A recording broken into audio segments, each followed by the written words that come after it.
meeting for the city of Bowie to order for Monday, October 4th, 2021, and it is now 8 p.m. If everyone would please join us in the Pledge of Allegiance. I pledge allegiance to the flag of the United States of America and to the republic for which it stands, one nation, under God, indivisible, with liberty and justice for all. Thank you. For the record, Madam City Clerk, do we have a quorum, and who do we have online? Yes, Mayor, we do have a quorum. Sorry.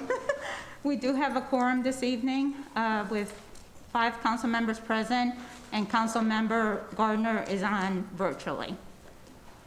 Okay, thank you very much. At this time, I would like to ask if there are any agenda additions, deletions, or amendments. Hearing none, we'll move forward to citizen participation. Okay, Mayor, so for the record, we did receive 6 comments via email in regards to the golf course, which were all forwarded to you earlier today. And we do have some people signed up for this evening. Okay.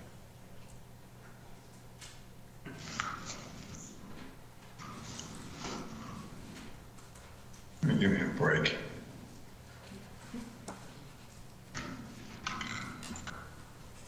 Thank you.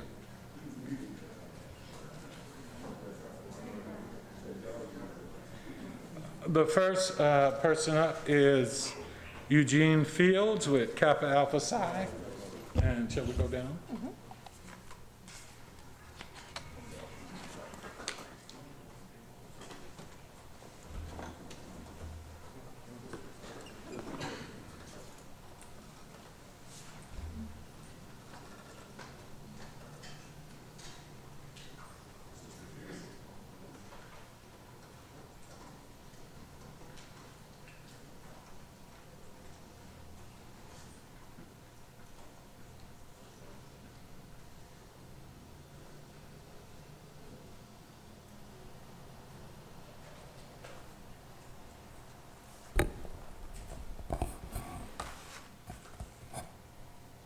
It is with great pride that on behalf of the city of Bowie and the city council, I'd like to read a proclamation on behalf of the city.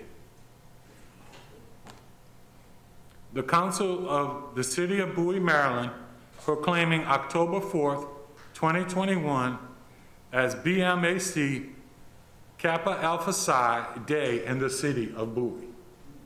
Whereas the Bowie, Mitchellville, Maryland Alumni Chapter, BMAC, of Kappa Alpha Psi Fraternity, Incorporated, was chartered on October 4th, 2003, and whereas the BMAC chapter of Kappa Alpha Psi Fraternity is comprised of 150 members who have a passion for giving and service to the city of Bowie, and whereas the BMAC chapter of Kappa Alpha Psi Fraternity have actively served the community through food drives, voter registration drives, mentorship programs, and various volunteer initiatives.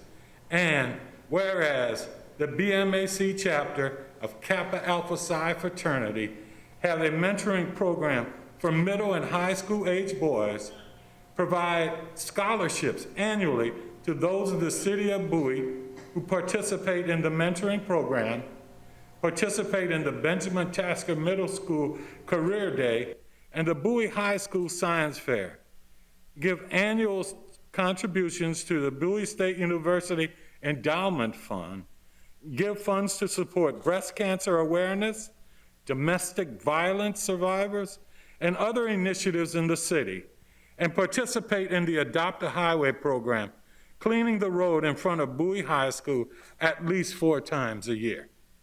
Now, therefore, be it proclaimed that the Council of the City of Bowie, Maryland, hereby proclaims October 4th, 2021 as BMAC Kappa Alpha Psi Day in the City of Bowie, and it sends its sincere gratitude to the Bowie, Mitchellville, Maryland Alumni Chapter of Kappa Alpha Psi Fraternity for their 18 years of service in the city of Bowie. Timothy J. Adams, Mayor.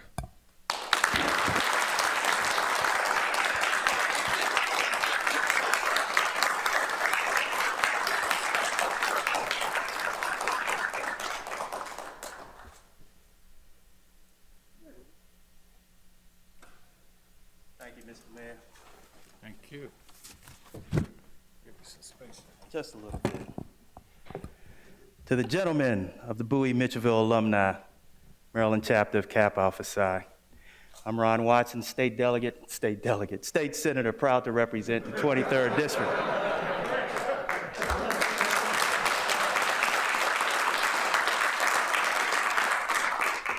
And I wanted to present on behalf of the Maryland General Assembly, my colleagues in the General Assembly, Geraldine Valentino Smith, Marvin Holmes, myself, and our new delegate, Cheryl Landis.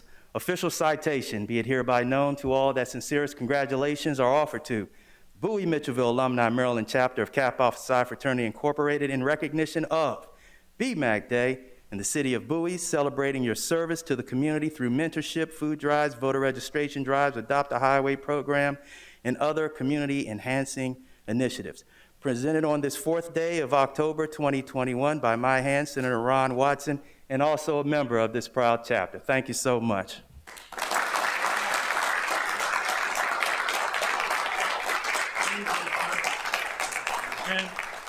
And I would like to say one personal note for those who will understand. Number one, we salute you on behalf, and I take the liberty of saying on behalf of the Divine Nine for all you do and continue to do.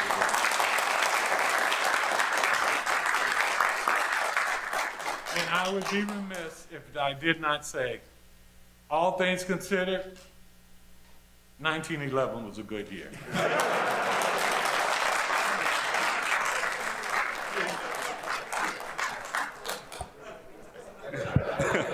1911 was a great year. Good evening. My name is Hugh Gene Fields, and I currently serve as poll mark or president of the Bowie Mitchellville, Maryland Alumni Chapter of Kappa Alpha Psi. To the Honorable Mayor Adams and all the esteemed council members and city officials, I want to say thank you on behalf of our chapter. Thank you so much for seeing and recognizing the impactful work that we have done and continue to do within the great city of Bowie. Since our inception in 2003 as a chapter, and in conjunction with our Diamond Foundation, which is our philanthropic arm, we have provided yearly scholarships to students furthering their education. We sponsor annual toy drives around the holiday season. We participate in turkey giveaways around Thanksgiving, and we facilitate, again, a robust mentoring program called Kappa League, to name a few things. As we celebrated our 18th year of keeping the dream alive, we participated in a day of service today, starting at Tall Oaks Academy, where we provided breakfast to faculty in recognition of the great work that they do. We were also able to greet students as they entered the building. We then went to the Bowie Interfaith Food Pantry, where we dropped off canned goods and presented them a donation to further assist their efforts. So in closing, thank you all again for this recognition, and we look forward to continuing to be a positive beacon within this community. I do want to acknowledge our 29th Eastern Province poll mark, Brother Charles Exum, who is also a member of our chapter and who is in attendance. Again, I want to recognize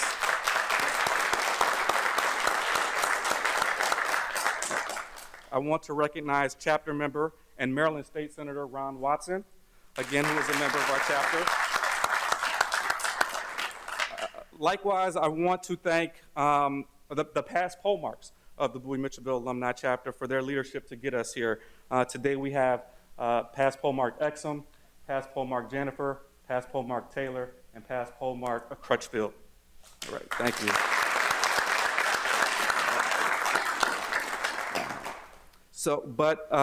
In closing, I do want to also recognize the entire membership that stands behind me today, because if it wasn't for these men and their commitment to achievement and striving to make the communities which we live in a better place, that that makes it all possible. So thank you, brothers, for all the efforts and work that you do. And thank you again, Mayor Adams and the council members for proclaiming October 4th BMAC Kappa Alpha Psi Day. Thank you.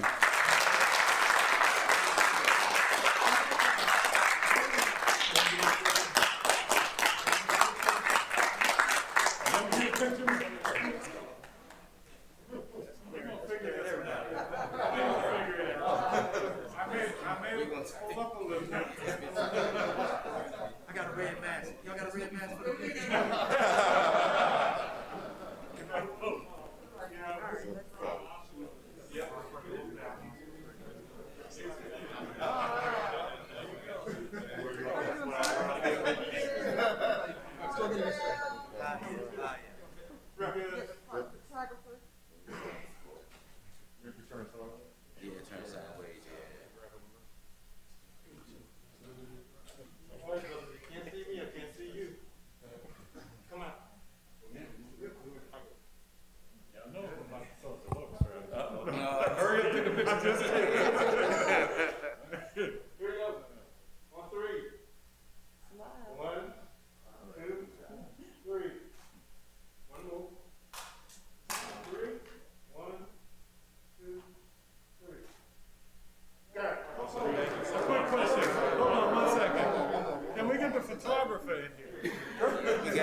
There we go.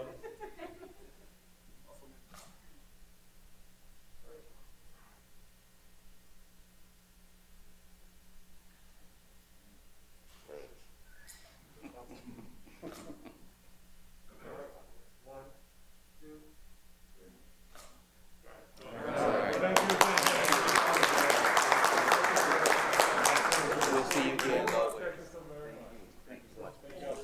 Thank you. It's always see you again.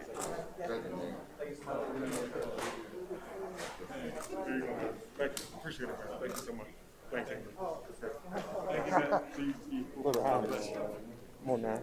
You know who I am. Brother Selman. Huh? Brother Selman. You're Mason. You're Masonic brother. I'm gonna hit you right there. There it is. All right. Yeah. In the Charles H. Wesley. You got me now. When you go home and look at the picture, you'll see me.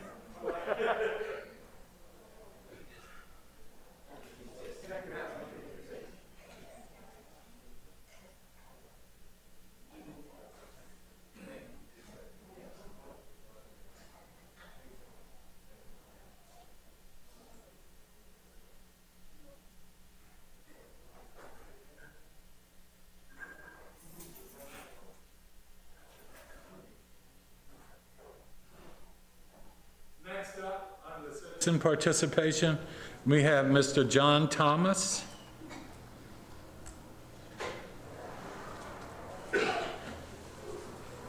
Yes, please. Hey, how are you? My name's John Thomas, and I'm here to talk about the Bowie Golf Course. I was born in Bowie, lived in Bowie. A large part of my adult life, I still have family here, a lot of friends. And I have been playing at Bowie Golf Course for quite a few years and have been a member of the course for quite a few years, so I do have an interest in the course. I've known John Huber since I was in high school. I know he's worked at the course for 40 years, and he's done a great job for the community. It's been a nice open space. A lot of people go up there, really enjoy themselves. It's a beautiful park, I guess you could say, provided by the city of Bowie. And it's really nice to have for the city. A lot of cities don't have a golf course. And now we see the course is closed.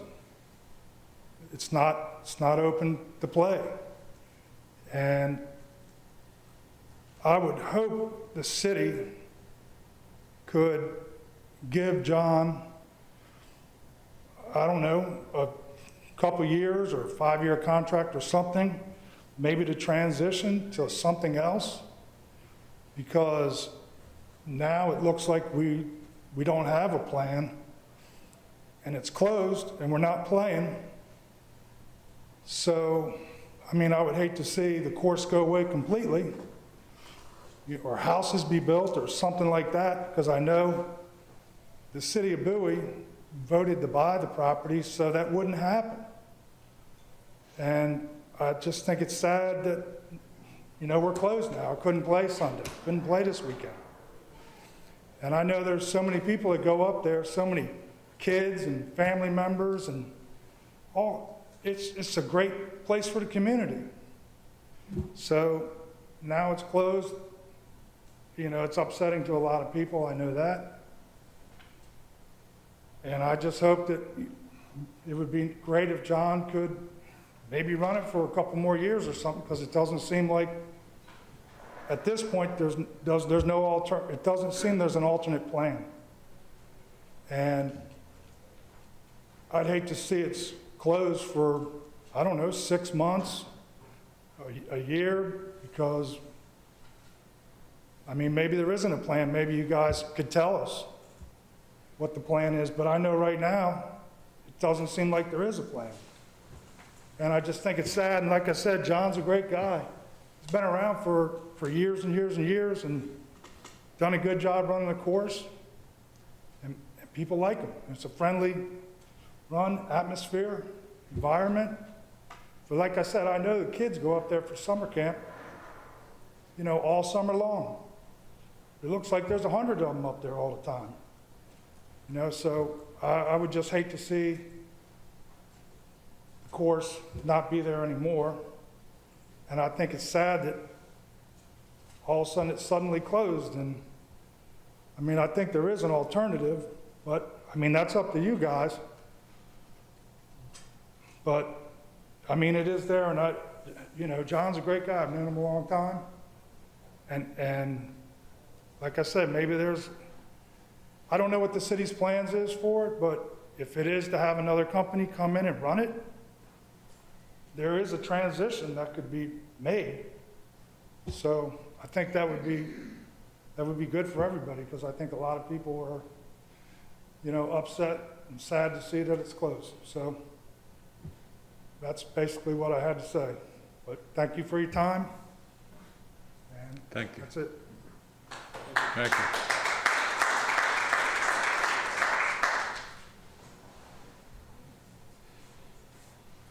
Next, we have from Emerald Golf, Nathan Powell, Shirley Fletcher, and from Bowie Golf, John Huber.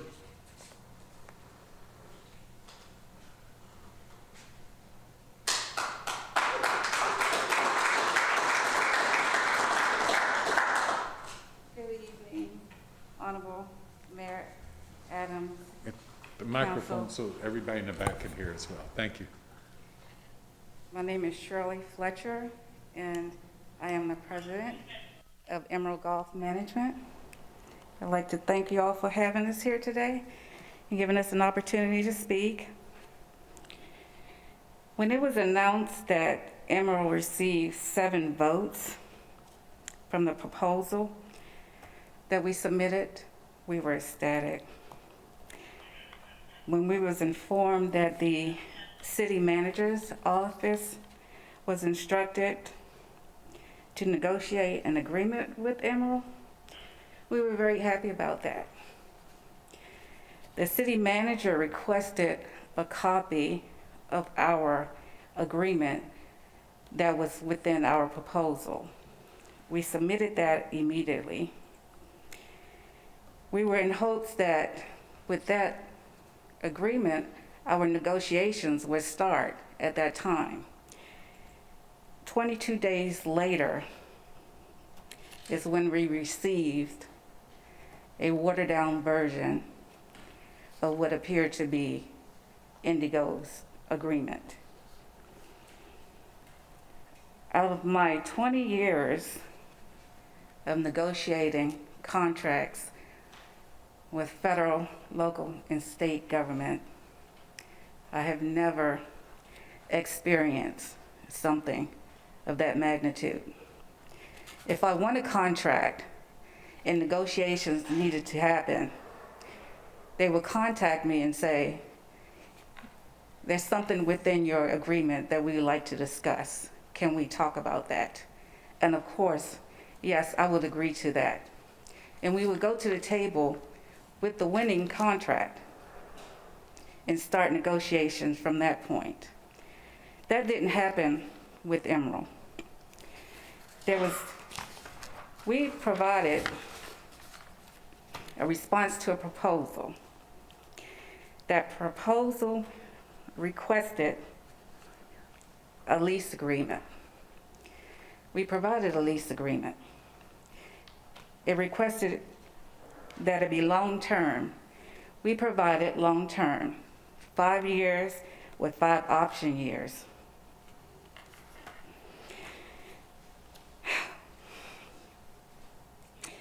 The RFP also, it requested a lease agreement. Throughout the RFP, it stated lease agreement, several sections throughout the entire agreement. So providing a lease agreement, we thought we were giving the city what they were asking for. We agreed to many other things within our proposal. We agreed to a POS system. We agreed to monthly audits. We even said that we would do quarterly and annual audits so we can be transparent. We even agreed to a 1-year agreement, which is not an industry standard. But we wanted the city to know that we was willing and able to work with them. We wanted them to know that we was able to do a good job for the city, for the Bowie Golf Course. And we weren't trying to hide anything.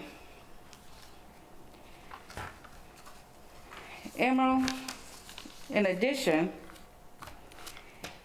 included a 10% discount for the Bowie residents. Never once did we ever say that we were raising rates. The rates at Bowie Golf Club Course have always been reasonable. John's been doing a good job over the years. I didn't see where there was any complaints. The community loves him. He's done so much for the community. And we wanted to continue with that and adding to make sure that the residents of Bowie will continue to thrive at the Bowie Golf Course. It was said that we was not operating in good faith. That is not true. We were operating in good faith. We're still willing to operate in good faith. It was put on the website, a last and final agreement, which wasn't our last and final agreement. We sent Mr. Allott an email indicating to him that that was not our last and final agreement, that we were actually still negotiating, and he indicated that he was submitted to the council. Hopefully he did that. We're still here. We still want to run and operate the Bowie Golf Course. We still believe that we're a good fit. We're local. We're small business. And I think we'll do the community a good job and the city. Okay. We'll be very pleased with what we can do. Okay. Thank you so much. Thank you. I appreciate you listening.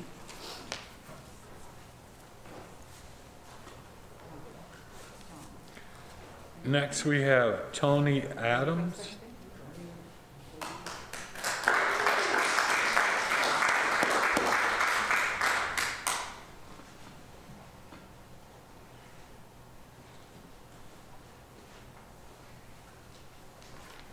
Good evening, Mayor Adams, Good council, evening. and staff. Thank you very much for allowing me to speak on this subject that I'm very passionate about. I am Tony Adams. I'm a 35-year resident of the city of Bowie. I am opposed and outraged at the closure of the Bowie Golf Course and how it has happened. The Bowie Golf Course is an integral part of our community. I served as a president of the Chamber of Commerce for the city of Bowie for many years. And in those years, year over year, we had many fundraising golf tournaments that allowed our organization to make money and do good things in our community. We are not the only organization that has used the Bowie Golf Course for fundraising efforts. There's veterans and other organizations that do so as well. It is great exercise for our senior citizens and for all people in our community. I oppose the ice rink for many reasons, if that's on your books, because the traffic on 197 is brutal as it is. I live right off of 197. There are days I cannot get out of my neighborhood because of the traffic stream. I'm asking council tonight to please come to a fair and honest decision with Emerald so that we can keep our City of Bowie Golf Course alive, well, and operational for all of our citizens. Thank you so much.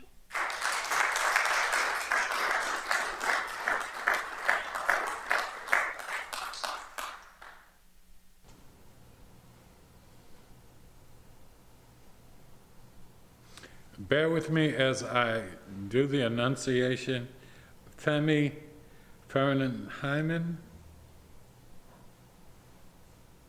And my apologies, sir, if I didn't do your name justice. No, sir, that's all right. As long as you don't cheat the process. Hi, Mayor. Thank you so much for giving me a chance to speak. Council members, thank you so much. Well, from my accent, you could tell definitely that, yes, I came from someplace else. And I've been living in Maryland for like 20 years, Bowie specifically since 2016. But prior to that, I've been playing, golf since I graduated from college here. But please, if I may take everyone back to maybe my background, golf growing up for me was something I watched from the windows of my class, or far from, it's far out of reach for me. And while I was growing up, it was something that, I would always pray in my heart or hope that someday I would be able to play on those golf courses. It never happened for me until I came to this country. And as a matter of fact, it was when I was expressing this to my wife now, when we were in college, that she went ahead and bought me a putter, and that was how I started playing. So bring it to now, right? Just the last time I went out to play, I take my kids now to Bowie Golf Course, really close. We go around after 5 p.m.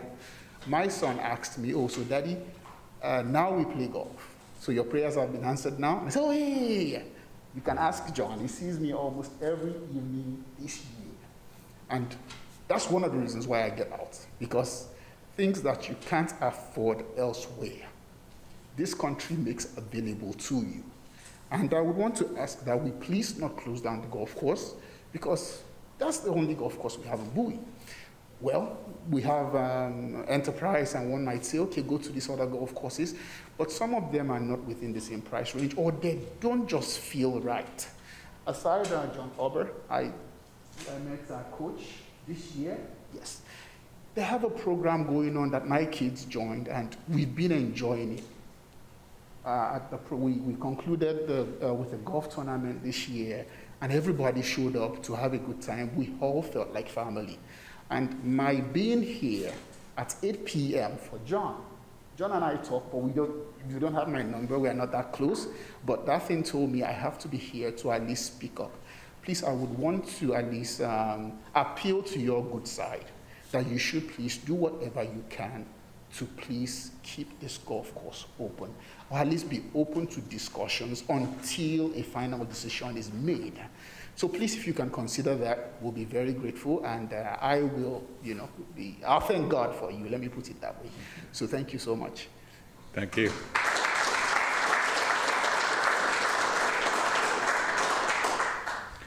Next, we have Rick Foster. Good evening, Mr. Mayor and the council members. And Good evening. Staff. I know nobody recognizes you guys over there. My name is Rick Foster. I've been a member of Bowie on and off since 2006 due to my military service. Once I retired, I've been here nonstop since 2011. Needless to say, I've been part of Bowie Golf Course since I've been here in 2006. Me personally, I know everybody's talking about everything that's going on and can John stay and all that. Me, I spent all weekend reading through the RFP, and I spent all weekend reading through the agreement that was provided to Emerald. And I'm a service provider myself, so I'm very familiar with the process. And I have questions about the process. Because why is an RFP that says management, operation, and lease on the RFP for anybody that's gonna bid, and then you provide an agreement that has nothing about lease? And at no point was anybody ever notified that, hey, we make changes to RFP, which is fine, you can do, the city procurement, city manager can do that, but he has to be notified. I know that because I'm a service provider. I know exactly what needs to come if you make changes to it. And that never happened. So you guys need to look into why was that process, I'm sorry, but it was somewhat screwed up. Why was it never fixed throughout? That's number one. The other thing is, somebody within the city office decided just to copy and paste an agreement from another vendor and provide that to Emerald. I'm sorry, but that's like me getting a service agreement from Allied Universal. I work for Securitas, which is their biggest competitor. I get one, I'm gonna be like, hold up, you gave me the wrong one. Then I'm gonna look at it. Obviously, you already gave it to me, so I'm gonna look at it closely. I'm a competitor. That also happened. And nobody questioned it. Nobody said, whoa, why did you do that? To me, those are red flags. Enough red flags that I want to get more involved and figure out why it's happening. So I just wanted to bring those 2 points up to you guys. Those are things to me that are important as a service provider. We went through this process with those red flags, and we're still going through this process with them. So we're still at this point not saying, hey, stop what we're doing. Let's backtrack, let's fix this stuff, and let's start again. With that said, I was able to speak to the city manager just last week on the phone, which I was very appreciative that he was able to pick up the phone for me. I also questioned, why it took so long to get this process going. I mean, you have a multi-million-dollar asset with the land, and then we waited like 4 months before we said, all right, let's put the RFP out. I mean, you know that Bowie Golf Management was going away on September 30th of 2021. So me personally, something that big, you should have been at least a year out. That's just my opinion, by the way. Listen, we all know that Bowie Golf Course it's a dog track, but it's our dog track. We appreciate it. We value it. The members, there are not so many, but we enjoy going there. We know the management. We know each other. Because of that, that's why we're so passionate, and we have taken the time to come out here. I have taken my weekend to read over 37 pages of an agreement and an RFP, and read it 3 times just because I wanted to see what was in there. Just so I can give, of course, it's only my opinion as a citizen, but and to bring it up at this forum. So I will appreciate it if you guys actually take the time. I'm not saying it's Emerald, Indigo, whoever it is, but take the time to look how the process went down, what needs to be fixed, and how we can do it in a fast manner so we can actually get our golf course back open, and I don't have to go and pay $80 at Oak Creek or $60 at Enterprise or whatever. All right, thank you for your time. Thank you.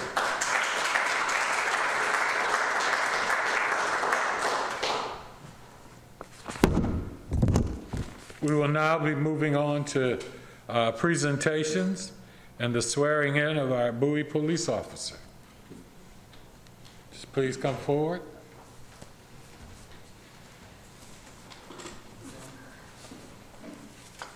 Mayor, would you like to do it in front of the flags or down here? We can do it by, where would you prefer? I am easy to please, whatever is more convenient for you. Well, we can go by the flags. Flags are always- I gotta go this way. I think we're just gonna set up right in front of them on this level. Sorry. Time, count.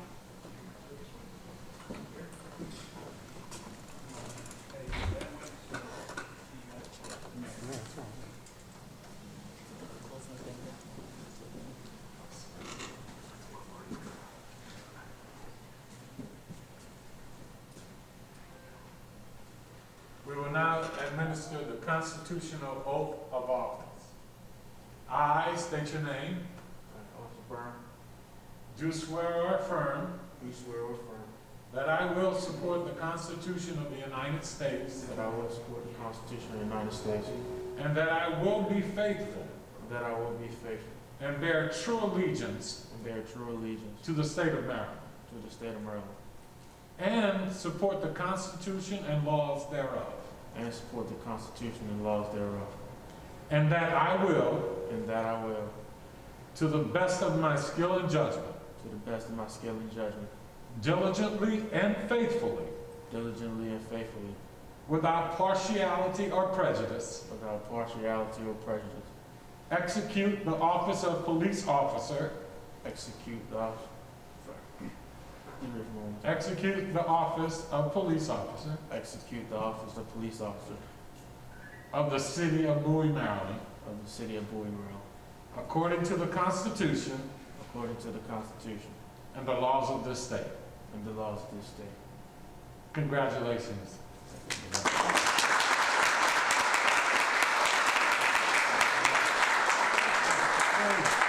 Thank you very much. Welcome aboard. Thank you for joining us. Thank you for what you do for all of us. Mayor and council, do we want to come down and we can get everybody in a picture? Let's do that. All right. Well, you was in the way down. All right.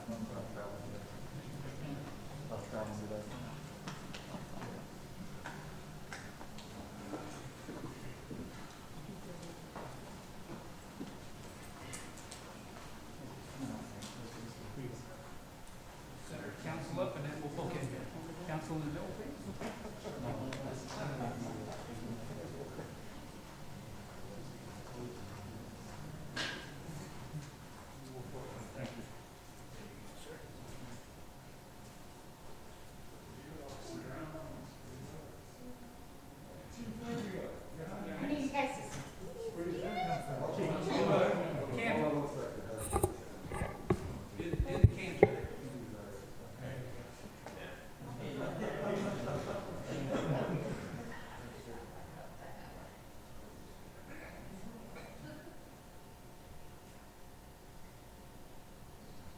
Waiting for us to get started.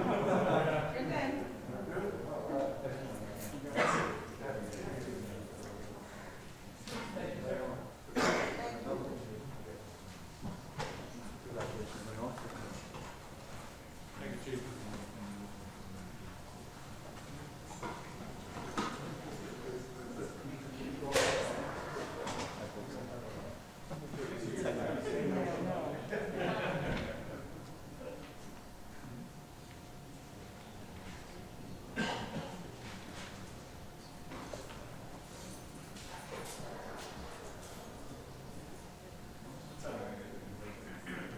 Thank you, sir.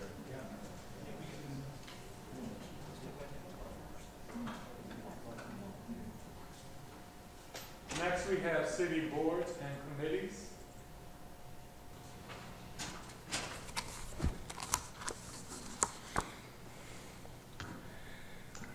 Could we have, is Mr. Langston Clay here?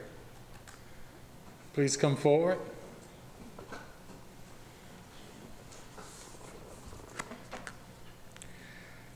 Mr. Langston Clay was interviewed on September 20th for appointment to the Public Safety Committee. Council concurred to appoint him to the committee as a regular member for a 2-year term. Let's please move to appoint him. Mr. Mayor, I'd like to move to appoint Mr. Langston Clay to the Public Safety Committee as a regular member for a 2-year term. Seconded? It's been moved and properly second. Any discussion? Hearing none. All in favor, respond with an aye. Aye. Opposed, same favor. Aye. Hearing none, congratulations. Motion carries. Here we go. Would you please come forward?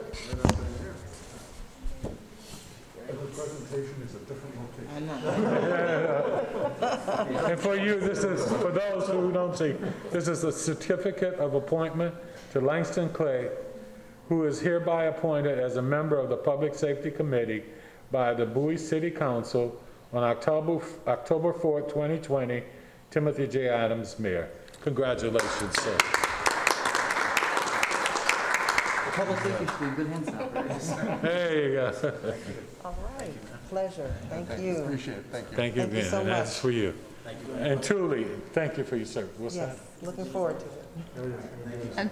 Excuse me, Mayor. Oh, we didn't do the, oh, Yeah, missed the oath. oh, I gotta swear you in.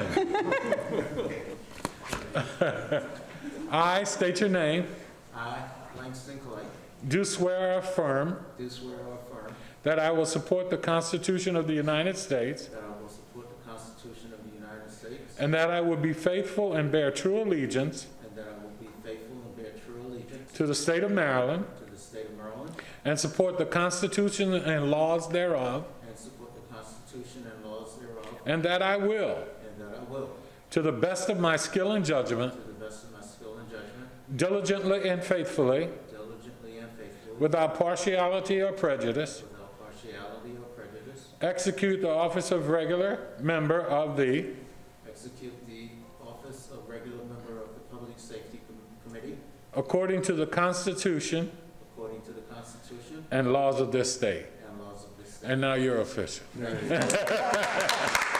Thank you so very much. And again, thank you so much for willing to serve. Thank you so very much.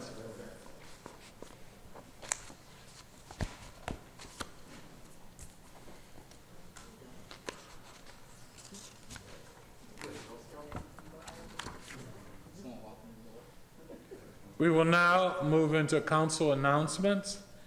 And if the council would bear with me, I would like to say thank you to all of the city staff, the support from our police officers, our rangers, and everyone, and the different communities for coming out and supporting our international festival.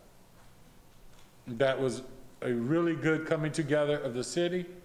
And again, I want to thank all the council members for their support, and again, truly thank the city staff for the outstanding job they did. So again, thank you so very much. Any other announcements? Hearing none, we will move to the city manager's report. I think I'm going to take that one, sir, and nothing to report.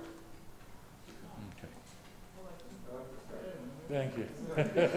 I'm going to get you in a couple minutes, so. Good. All right, we will now be moving to the consent agenda. Mr. Mayor, I move to approve the consent agenda. Second. It's been moved and properly second to accept the consent agenda. Discussion, hearing none, call for the vote. All in favor, respond with an aye. Aye. Aye. Aye. Opposed, same favor. Hearing none, motion carries.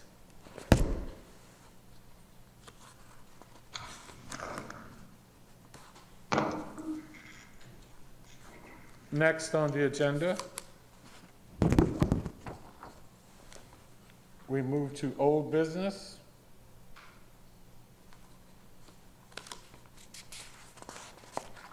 And it's the adoption of ordinance 0521.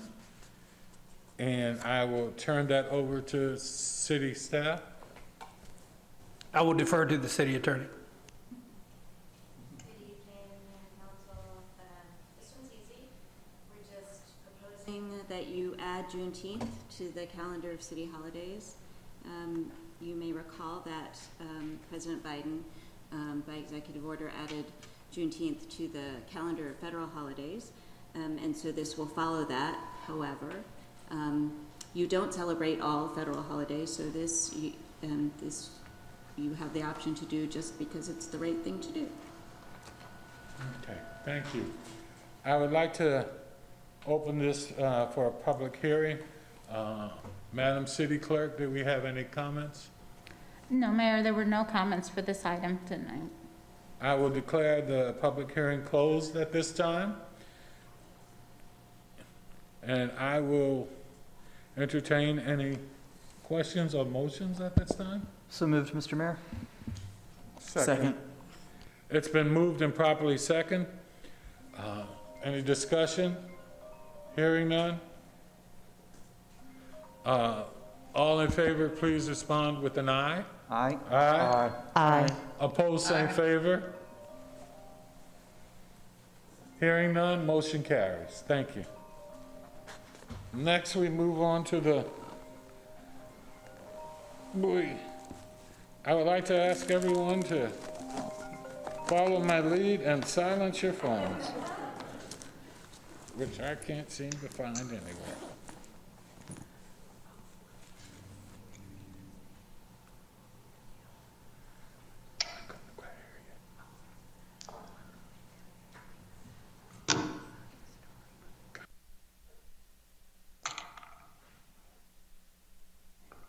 All right, at this time, we will move on to item B, the Bowie Golf Course Management, consideration of an Emerald Agreement. At this time, I believe the city manager would like to speak. Good evening, Mr. Mayor. Good evening. Greetings from Portland, Oregon. It's a nice place, but it's not as nice as Bowie.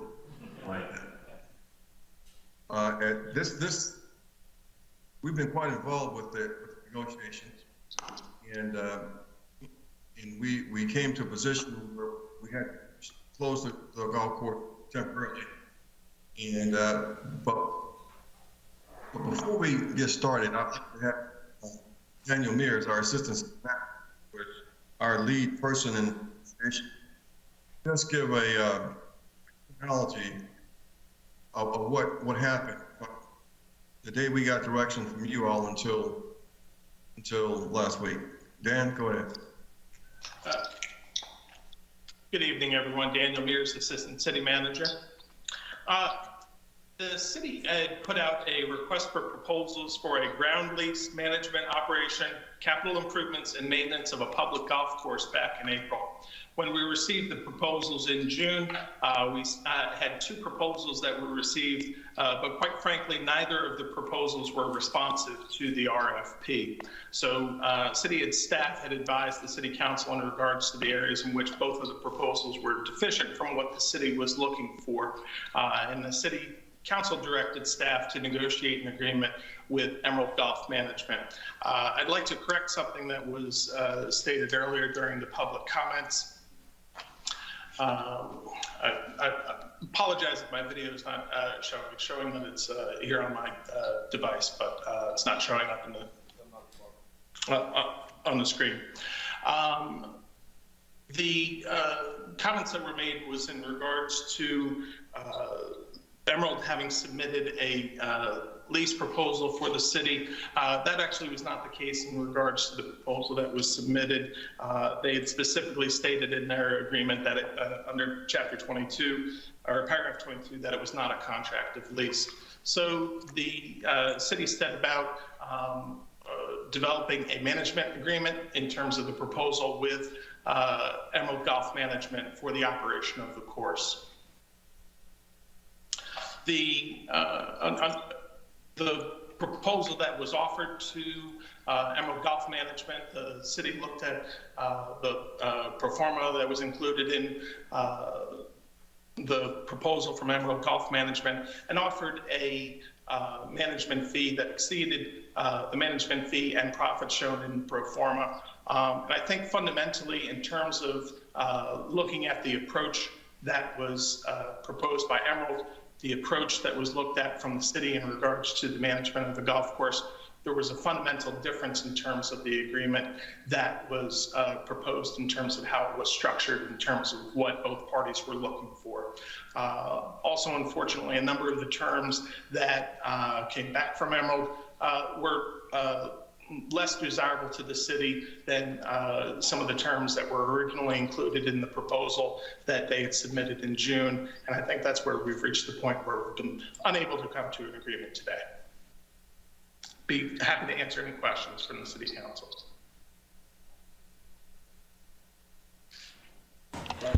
Yes, Dan. Thank you, Mr. Mayor. Was there at any time, did the city staff use any of the Indigo proposal and present any piece or part of that to Emerald Golf Management? I think I'd like the city attorney to address that. I think fundamentally when we're looking at the proposal that was submitted from Emerald, it was challenging in terms of some of the conflicting natures in terms of how it was presented. But if the city attorney could chime in regards to how the initial draft was created.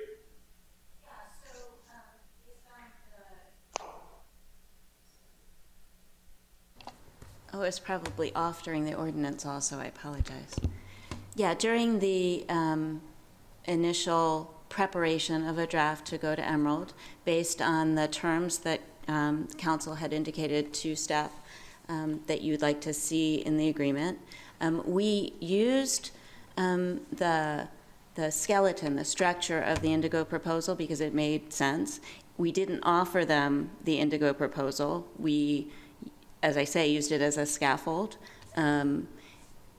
We took a lot of material out of that agreement, and we would have taken the same material out had we been negotiating with Indigo. So it was a convenient structure rather than sort of reinventing the wheel, but it wasn't the Indigo proposal that they were given.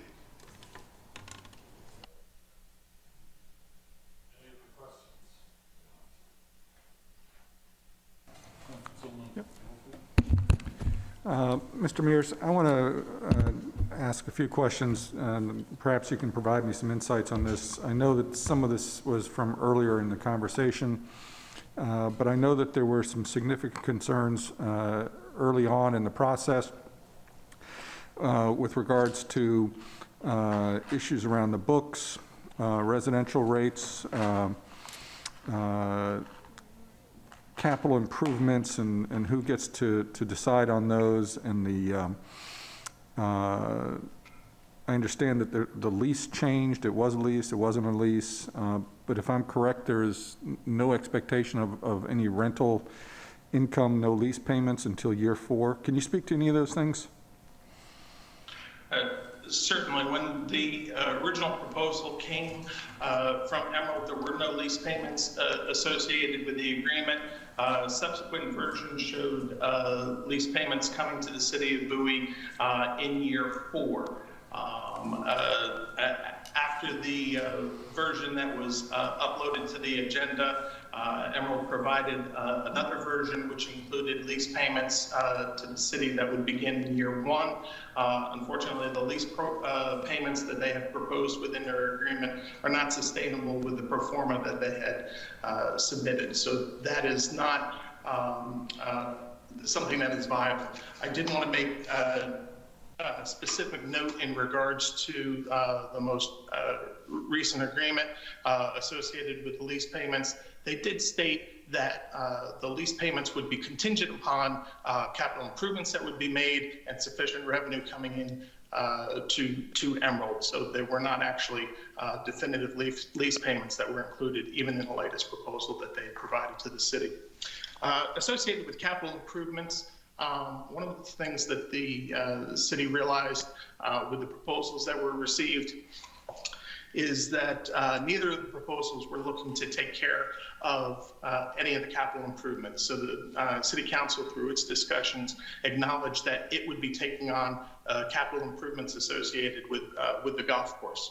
Unfortunately, in the Emerald agreement, they have terms that are included in there that says that capital improvements shall be items that have an economic useful life of 1 year and have a cost in excess of $2,500.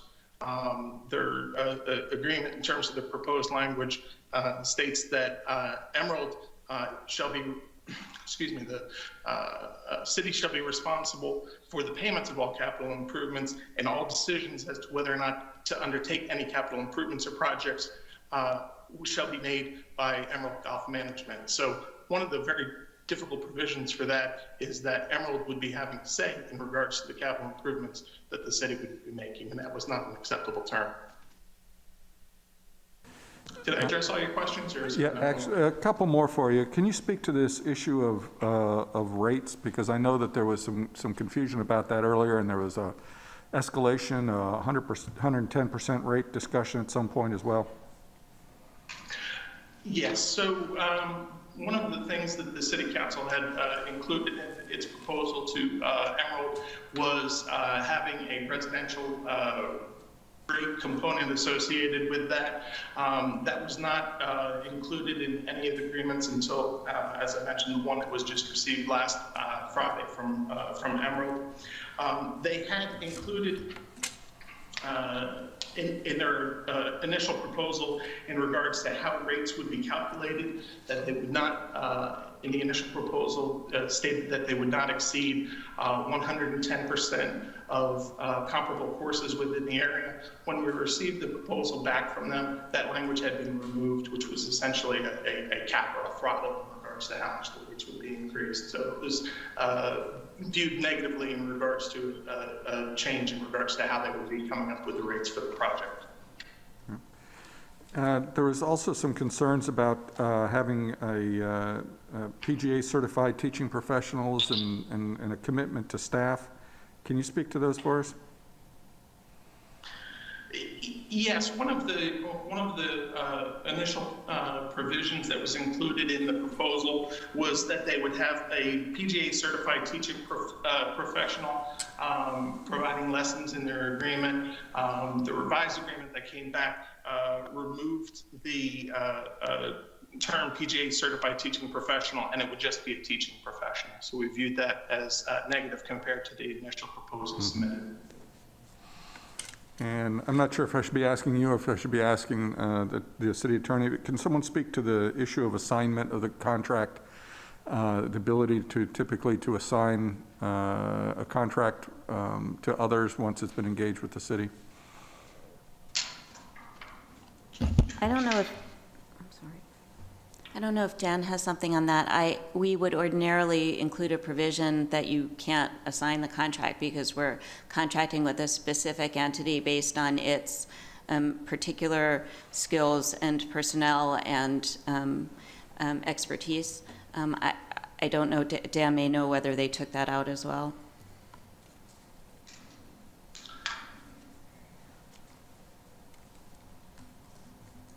I'm looking for that term where that was included. I apologize, I don't have it right in front of me. Okay. All right. Thank you.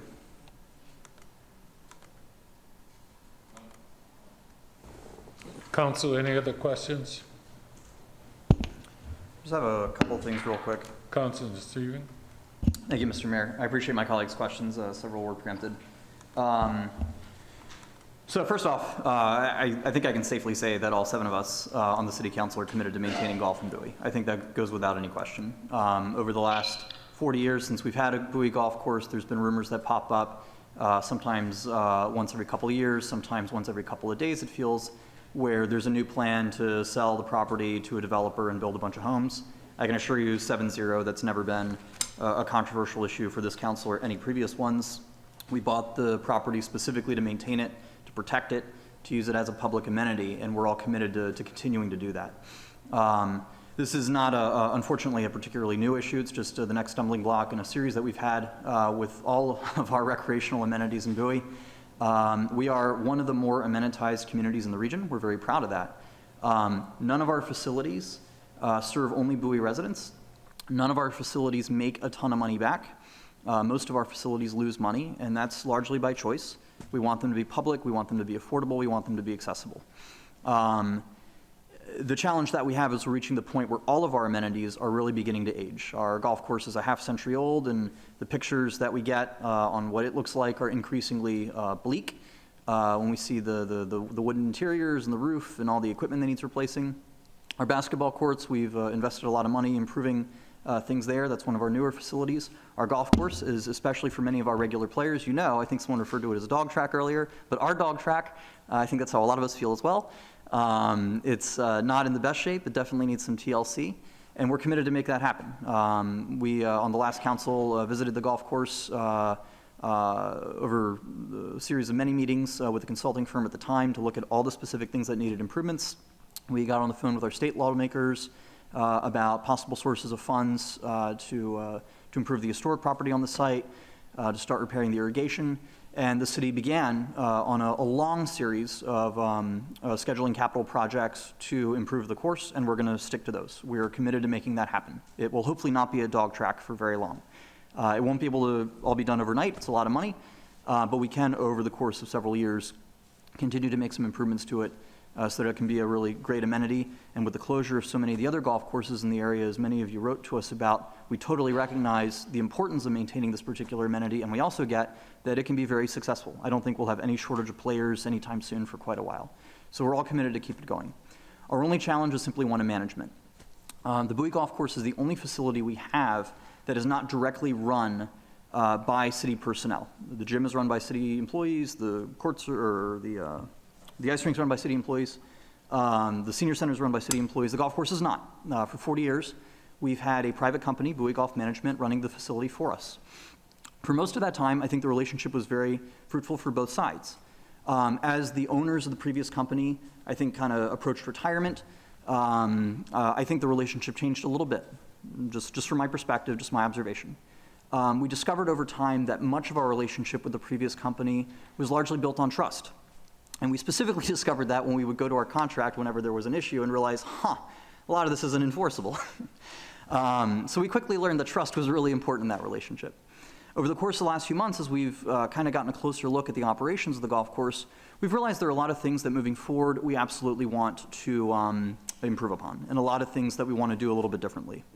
As a result, the whole city council has been absolutely committed to the notion that if we are going to invest a very large amount of public tax dollars into the course over the next several years, we want to make sure there's 100% absolute financial transparency and accountability.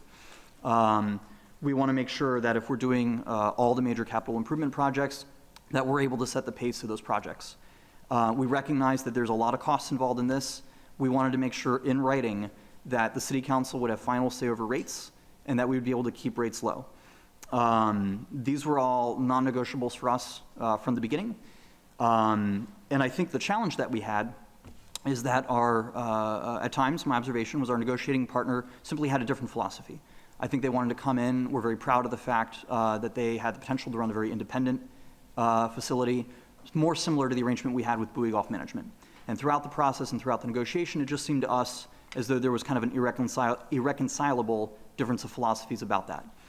The final offer we received included allusions to some of the things we wanted, but a lot of it was not in writing. And there were things in the final offer we received that were, from our perspective, not as great for the city as when we actually began. Overall, all of us felt that we were further apart at the end in many ways than when we started. And with the deadline looming, we were kind of stuck. And unfortunately, being a public body, we can't just, all 7 of us hang out, at the pub with our friends, our negotiating partners to sign a deal. We have to go through, unfortunately, this public process, with public meetings and deadlines and rules that we have to follow, unfortunately. So where we are is fairly straightforward. We're committed to maintaining public golf. We're committed to throwing a lot of money at it in the next few years. A lot of these things are already scheduled in our capital improvements list. It's just a matter of figuring out who's going to run it day to day for us. So with that, I'm going to stop my soliloquy. And Mr. Assistant City Manager, can you just update us briefly on what are the current plans for maintenance of the facility, and what are we doing so far in the short term while we get our new management agreement situation taken care of? Certainly, per council direction through the last couple of weeks, the city has been working with Bowie Golf Management on the transfer of assets of the golf course. We've acquired their maintenance equipment. We have purchased golf carts for the continued operation. And last Friday, we entered into contractual relationship with 8 people to continue the maintenance of the golf course. So I know people have spotted folks out on the golf course just recently. Those are the folks out there maintaining the golf course, keeping it in great condition. We want to make sure that as soon as we are able to open the golf course for play, it's going to be ready for everyone, and the city is committed to doing that. We've taken those steps to be ready once we have the management relationship established. I appreciate that. Thank you. Those are the extent of my remarks. I'm hopeful that by the end of the night, we can get this ball rolling again so that we can get our course open for players once more. It looks as though we have 3 options available to us.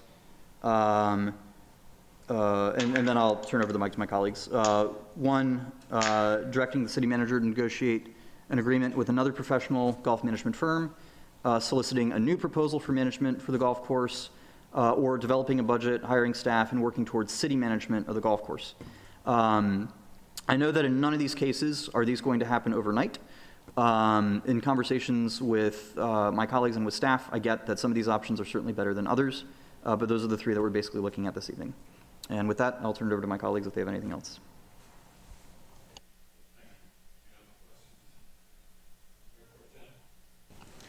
Thank you so much, Mr. Mayor, and let me just say to my colleague, Councilman Esteve, that was better than I could have put it, honestly, and to that end, there's not much I have to say, but this, I mean, for the last 2 years, folks have watched us, whether that's in TV land or here in person. The one thing you can say about this council, which is good for democracy, is that we rarely agree on everything as all 7, right? So it sends a strong signal to the people of our city when we do, as all 7, say we agree on this without question. The reality, as my council colleague pointed out, is that the last agreement was flawed. The last agreement did not protect the taxpayers of the city. Frankly, the last agreement was dangerous. And what this new council wants to do is chart a path forward for accountability. That's pretty simple. And that's not an indictment on Emerald or anyone else. That's the past golf folks who are no longer involved in this process. So as we move forward, I think I can speak for the council when I say our number 1 priority at this moment is to make sure we get golf up and running again quickly as possible here in the city of Bowie.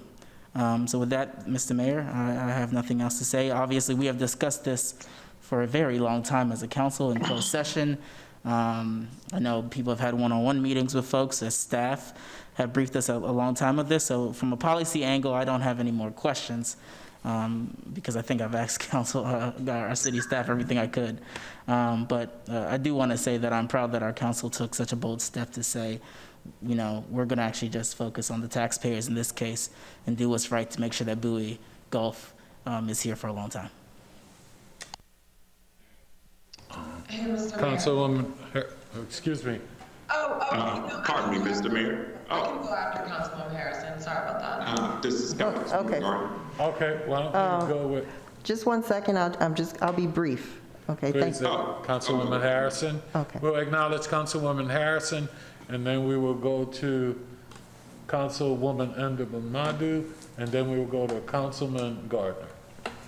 Okay, I just wanted to echo the sentiments of my colleagues, but I also wanted you all to know that I certainly do love the golf course. And I just appreciate John Huber so much. He took the time to give me a tour during my first few months as a council member, and I thank him for that and his graciousness always. It's certainly an amenity I do not want to see go away and in no way be developed. The Bowie Golf Course is a great place, community, family-oriented, with rates that were also very family-friendly. I've never experienced a golf course like the Bowie Golf Course. However, for 40 years, we didn't see any books and allowed Bowie Golf Management to operate without any much intervention at all. And there was no transparency. And as council members, we're accountable to you, the taxpayers, and there must be transparency. We cannot continue to operate in the dark as we have for the last 40 years. We struggled with our decision to close the golf course, and we tried in good faith to negotiate. However, we couldn't reach an agreement that we feel was in the best interest of the city. And I know we all love golf and want to see it thrive for years to come. And all of us do look forward to success for golf in Bowie. Thank you. Thank you, Councilwoman. We'll now go to Councilwoman Ndabamadu. Thank you so much, Mr. Mayor. Good evening, everyone. And I also want to say thank you to my colleagues and echo the same sentiments of all of the things that they have mentioned this evening. And thanks city staff for answering a lot of the questions and bringing transparency. I was reading some of the emails that came in over this weekend, as well as today, from different residents, basically just expressing their concern and sharing with us how they want to see golf stay in the city.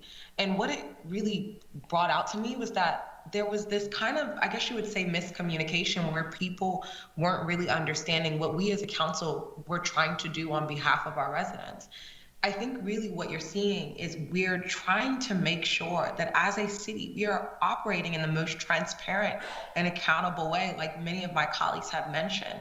And by no way have we ever intended and sat here and said, okay, we're going to close the golf course. That decision was actually very, very, very difficult for many of us who sat on the phone for many days and over the weekend and weeks ago, just basically talking, trying to put our heads together to see how we could reach an agreement. But one thing that we are, well, at least I'm not going to apologize, is for being accountable to residents and trying to ensure that as we go forward, over these next couple of years, that we are bringing accountability and transparency. And also, I don't want that to come off as if we're not welcoming wonderful business owners like Emerald who are trying to step forward and do business in our city. That's a wonderful thing, and we welcome that. But at the end of the day, we do have a responsibility to the residents. And as you've heard everybody say, golf is an amazing amenity that no one intends to leave the city of Bowie. So if we take away one thing from today's meeting, please take away the fact that golf is going nowhere. But really what we're trying to do to the best of our abilities is make sure that we're entering into agreements that make sense, that are fiscally responsible on behalf of the city of Bowie, so that we can continue to provide these amenities going forward. And look, it's going to be tough over the next couple of years. It's going to be difficult. Like you heard some of my colleagues say, there are many contracts that we've had over the years that just were not in the best interest of the city. And that's not to anybody here's fault in particular. However, that's just that's the hand that we were dealt with, and we're trying as best as we can to correct those things moving forward so that we can have sustainable programs and sustainable services that are available to our residents at low rates and at the availability in which you would like them to see, that are upholding the standards and the quality of the life that we have promised to provide you here in the city of Bowie. So I wanted to make sure that I highlighted that and drove that extra home for everybody that's listening, for everybody that's watching, for everybody that has been involved in the golf course. I'm an avid golf player. Everyone who knows me has seen me at the golf course many times, usually go there twice a week, if not once. So it's not going anywhere, but we have to make sure that we're doing things the right way to make sure that we are being sustainable with the way that we provide services in the city. Thank you, Mr. Mayor.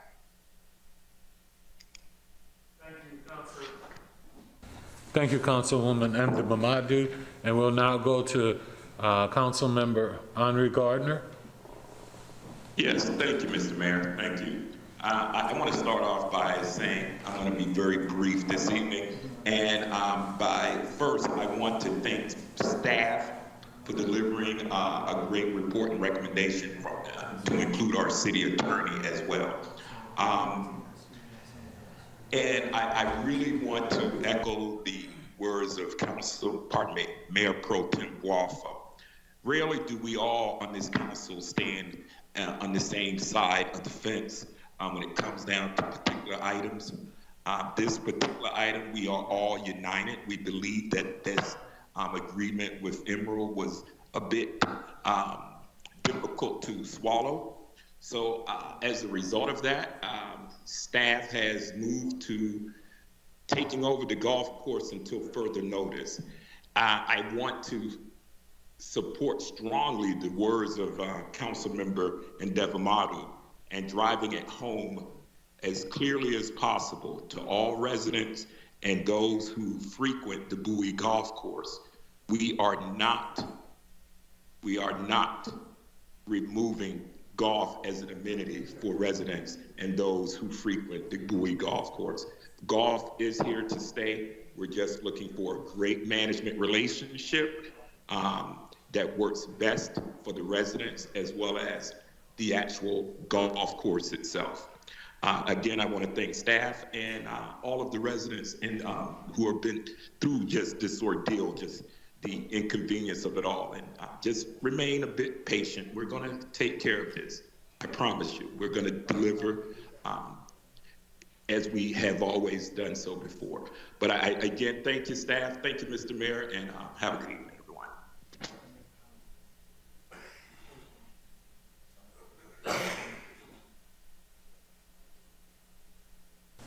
Thank you, Councilman Gardner.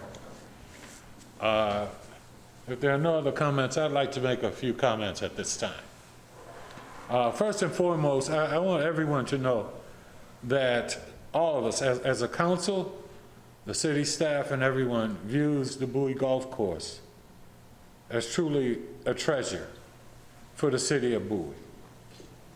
I want everyone to know that there is no intent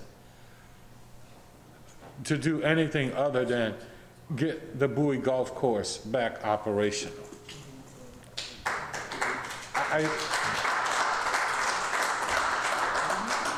I would be less than transparent if I didn't say I was truly disappointed when we could not come to terms with this, as we have truly worked hard at trying to do this. And so please understand that we've gotten a lot of insight, and we've heard some different views on how we got to this point. But I do want to commend the city staff for all the work they've done on this. I have to commend the city council, because when they say to you that we were really trying to look at what was in the best interest of the citizens, the first priority was making sure that there was golf in the city of Bowie. Secondly, it was just trying to make sure that we had the transparency, as you've heard, in making sure that we are good stewards of the financial condition of the city and how we make sure we spend your tax dollars. Understand that what we have done in moving forward with the golf course is made sure that we're purchasing all the maintenance equipment. We're purchasing the golf course. We're going to be maintaining that as we move forward. So I hope that's a strong indication to everyone of where we're going with this and trying to make it the treasure that it is, and making sure that we as a community and we as a council and the city staff support the Bowie Golf Course. So please know, again, I, just like the rest of the council, I will say to you very openly, I am committed, and we need to make this happen. And we need to make this happen as a community, as well as hard as the city staff has been working at this. And so, having said that, I will turn to my council members at this point for any other comments or any motions. Mr. Mayor, I'd like to make a motion. Motion to go. All right. Floor is open. All righty. This is a four-part motion. And actually, before I start, I do want to start off by saying thanks to staff that I know has worked so diligently on this effort, not only in trying to get through the negotiations aspect, but also in hustling along and getting the equipment necessary to maintain the course and doing all of that legwork. It's no light duty. Given that there are a bunch of other things, and this is not in the, quote, normal duties as assigned, so this comes in the additional category, so I appreciate their efforts. And I thank them in advance for what I'm hopeful we'll be asking them to do shortly. So the motion is to direct staff to allow Emerald until the 8th of this month to accept the city's terms. Secondly, move forward with negotiations with Indigo. And in parallel, the third item is in parallel, make all practicable efforts to open the facility for use using the 1099/contractors and staff to the extent possible so that we have some usage if possible. And finally, should negotiations not prove fruitful, move forward with operating the course with city staff.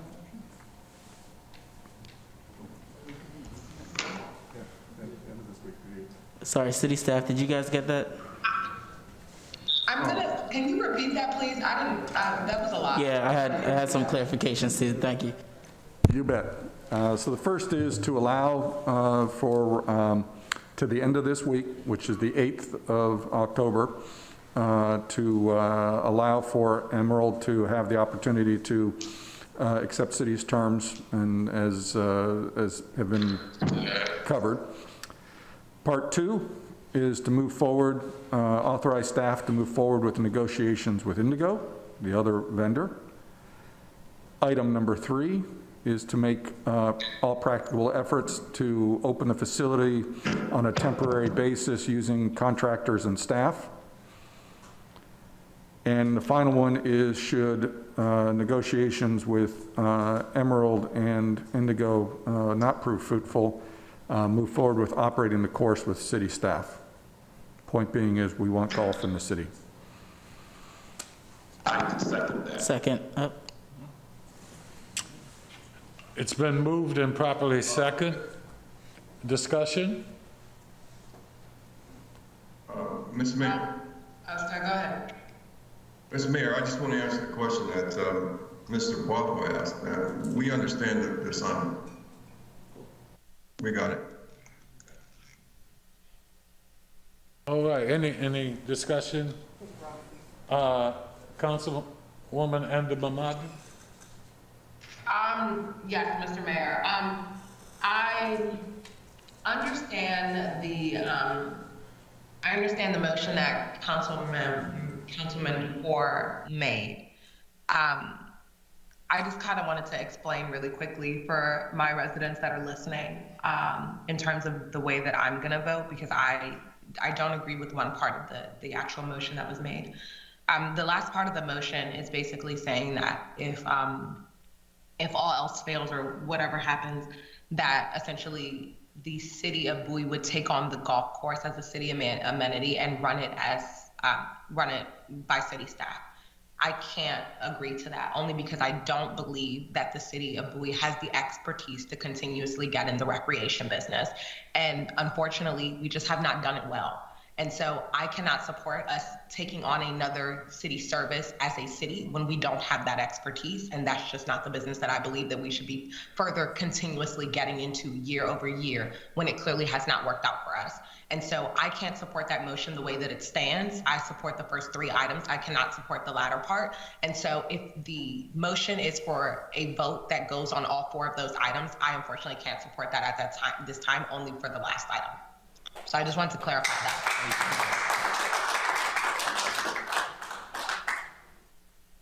Any other comments? Discussion?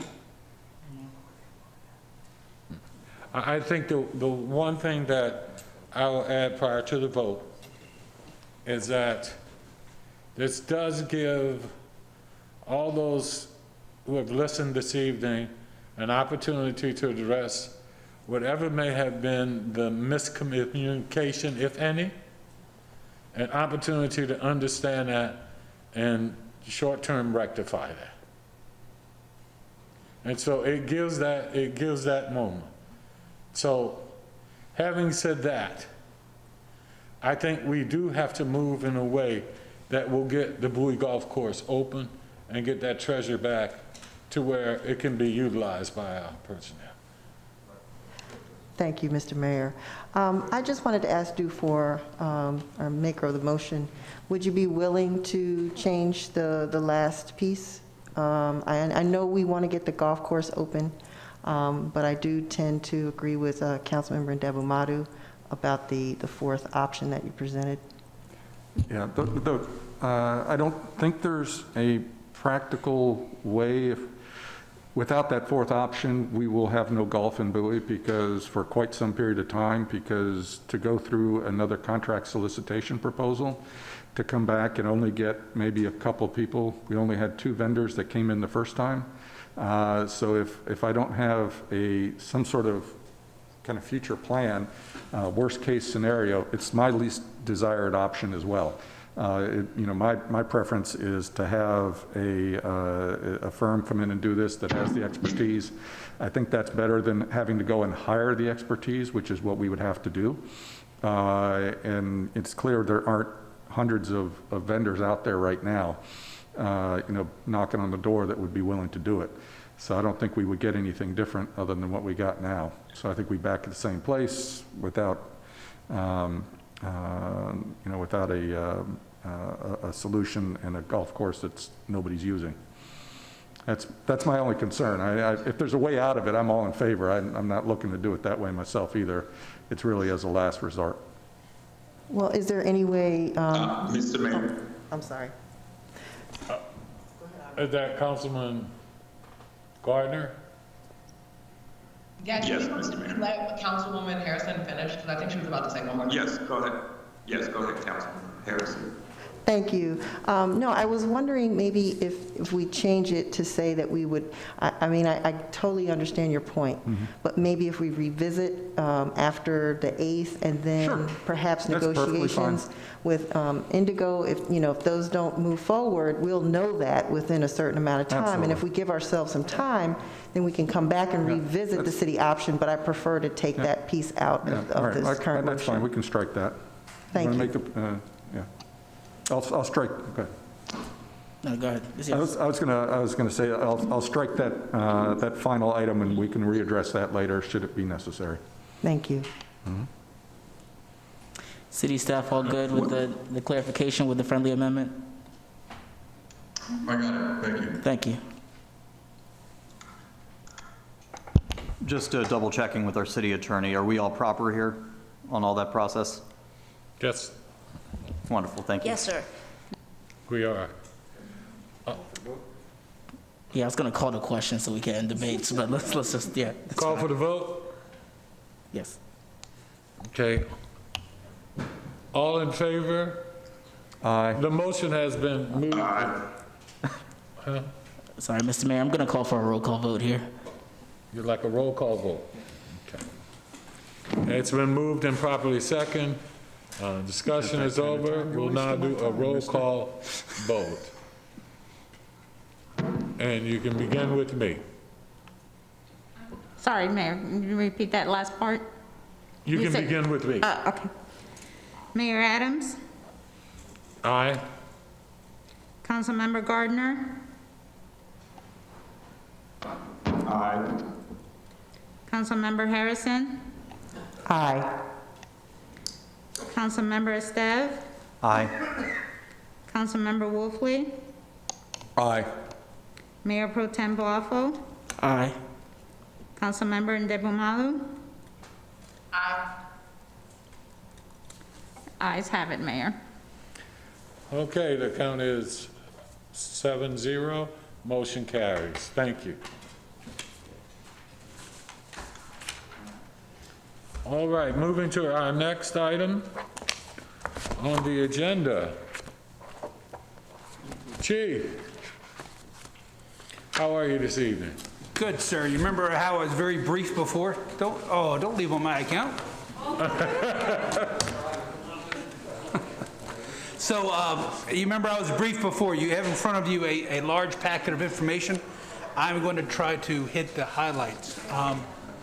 Unfortunately, we're going to have to start with a bit of solemn and sad news. Today, we lost PFC James Sullivan to a recurring illness that he had been battling. We are still very fresh into this. The family is still very fresh into this, so I don't have a lot of information that we can share at the moment. I will ask that we all keep the Sullivan family in our prayers. I would say on behalf of the citizens of the county, please give our heartfelt condolences and prayers to the family. Certainly will. Every department has at least one officer that everybody knows, and that was Sully, as people knew him. Okay. So, and it was amazing because he loved midnights. He loved to be, in the middle of the night, yet everybody still knew him. So I don't know quite how he did it, but we are mourning, and he will definitely be missed. Yes. So I'd like to say that I could move on to happier things, but I need to talk about staffing as well. So we are authorized 67.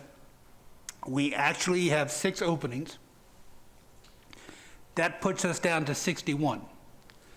When we factor in various officers that are not available for regular duty through medical or through modified duty, or we have a few suspensions, that drops us down to available personnel of 51. So that drops us 16 people that we do not have available for the ranks. So I want you to keep that in mind as you look at the stats and look at some of the great work that we're doing. We continue to do it very, very shorthanded, and that is a complete testament to the veracity and tenacity of the officers that are out there and their commitment to the city. So please just kind of keep that in mind as we go through just how short we are and how much people are working and covering the gaps. So I will say that we're seeing promise from the recruitment efforts that we're doing, the incentive bonuses, the signing bonuses, the recruitment bonus. If for those of you that don't know what they are, if you refer someone to us on their application and we hire them, you get $500. If you are hired and get through the academy, you have incentives, signing incentives from $3,000 to $9,000, and we have seen an uptick in applications. The downside of that, or the trick of that, is an uptick of applications doesn't always transfer to an uptick in people that we hire. For various reasons, there are many steps to our process that can trip somebody up. But we do have 2 that are in the background right now. We've got the academy, we've got 1 lateral that's in the background. We did 5 interviews today. We still have 2 that we need to interview. So we are actively searching, and we are getting some interest, which is a positive sign. We continue to have our outreach efforts. We have the Citizens Police Academy that's starting tomorrow. We have a drug take-back on October 23rd. Also tomorrow, we have Coffee with the Cop starting at 10 o'clock at the Starbucks over at the Bowie Town Center. We continue to do chief chats as information comes available. And we've started something called Impact. Impact is a program, it stands for Information Matters, Police and Community Together. And what that means is oftentimes communication is one-directional. So what we want to do is start to create a feedback loop or an informational loop where we not only get information, but we act upon it, then we feed that back to the community so that they know what came of their information, what our results were, what we did with it, and it continues from there. So we started out, we had a rash of theft from auto over in the B and the K area. And we started with that as kind of a test case. We're kind of rolling it out slowly to make sure that we get the process correct. And we had some really good results. It started out with someone reporting the suspicious activity. We were able to get there quickly. We got into a brief vehicle pursuit, cut it off because it didn't meet the criteria, but we definitely got to them before they could do some more damage. We also had a another call for suspicious activity. The officers were very tactical going in. They were able to take someone by surprise. We did make one arrest of it.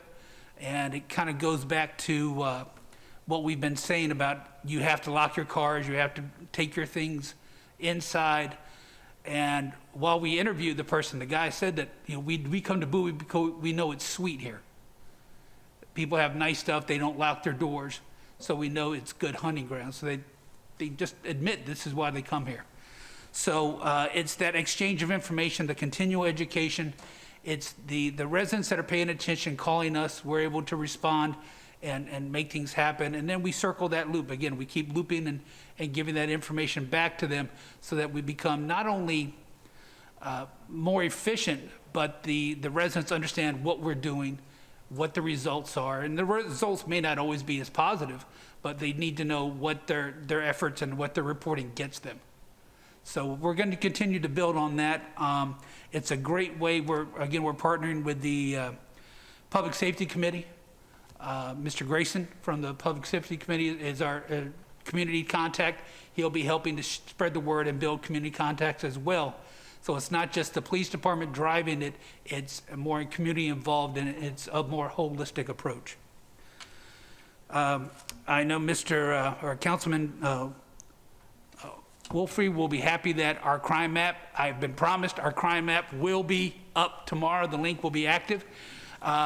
It's run by the city. It's built in cooperation between us and IT using the GIS data. And it's much more user-friendly, and it's just Bowie specific. The reason it took so long is because we had to load all the back data so that there's historical data to see if you pick a crime or a certain occurrence, you'll see at the bottom, it'll give you a graph on peaks and valleys of the information. So we're really looking forward to having that up. Briefly, we talked about some more thefts from auto. The biggest thing I want to say is key fobs. People for some reason, have been leaving key fobs in their car. But if you leave your key fob in the car doesn't lock. It's just not designed to lock that way. So they leave their extra key fob in the car, they think they're locking the door, and they walk away, the door's not locked. And we've lost a couple cars that way. So we again are encouraging people to lock their cars, bring everything in, and do what we can to make things a little more difficult for folks that want to come here and do bad things. Briefly moving to the stats, it looks like we're trending in the right direction. If you look at year to date where we are, especially residential burglaries, assaults are down. Thefts are actually overall down, although the theft from autos are still starting to pick up a little bit.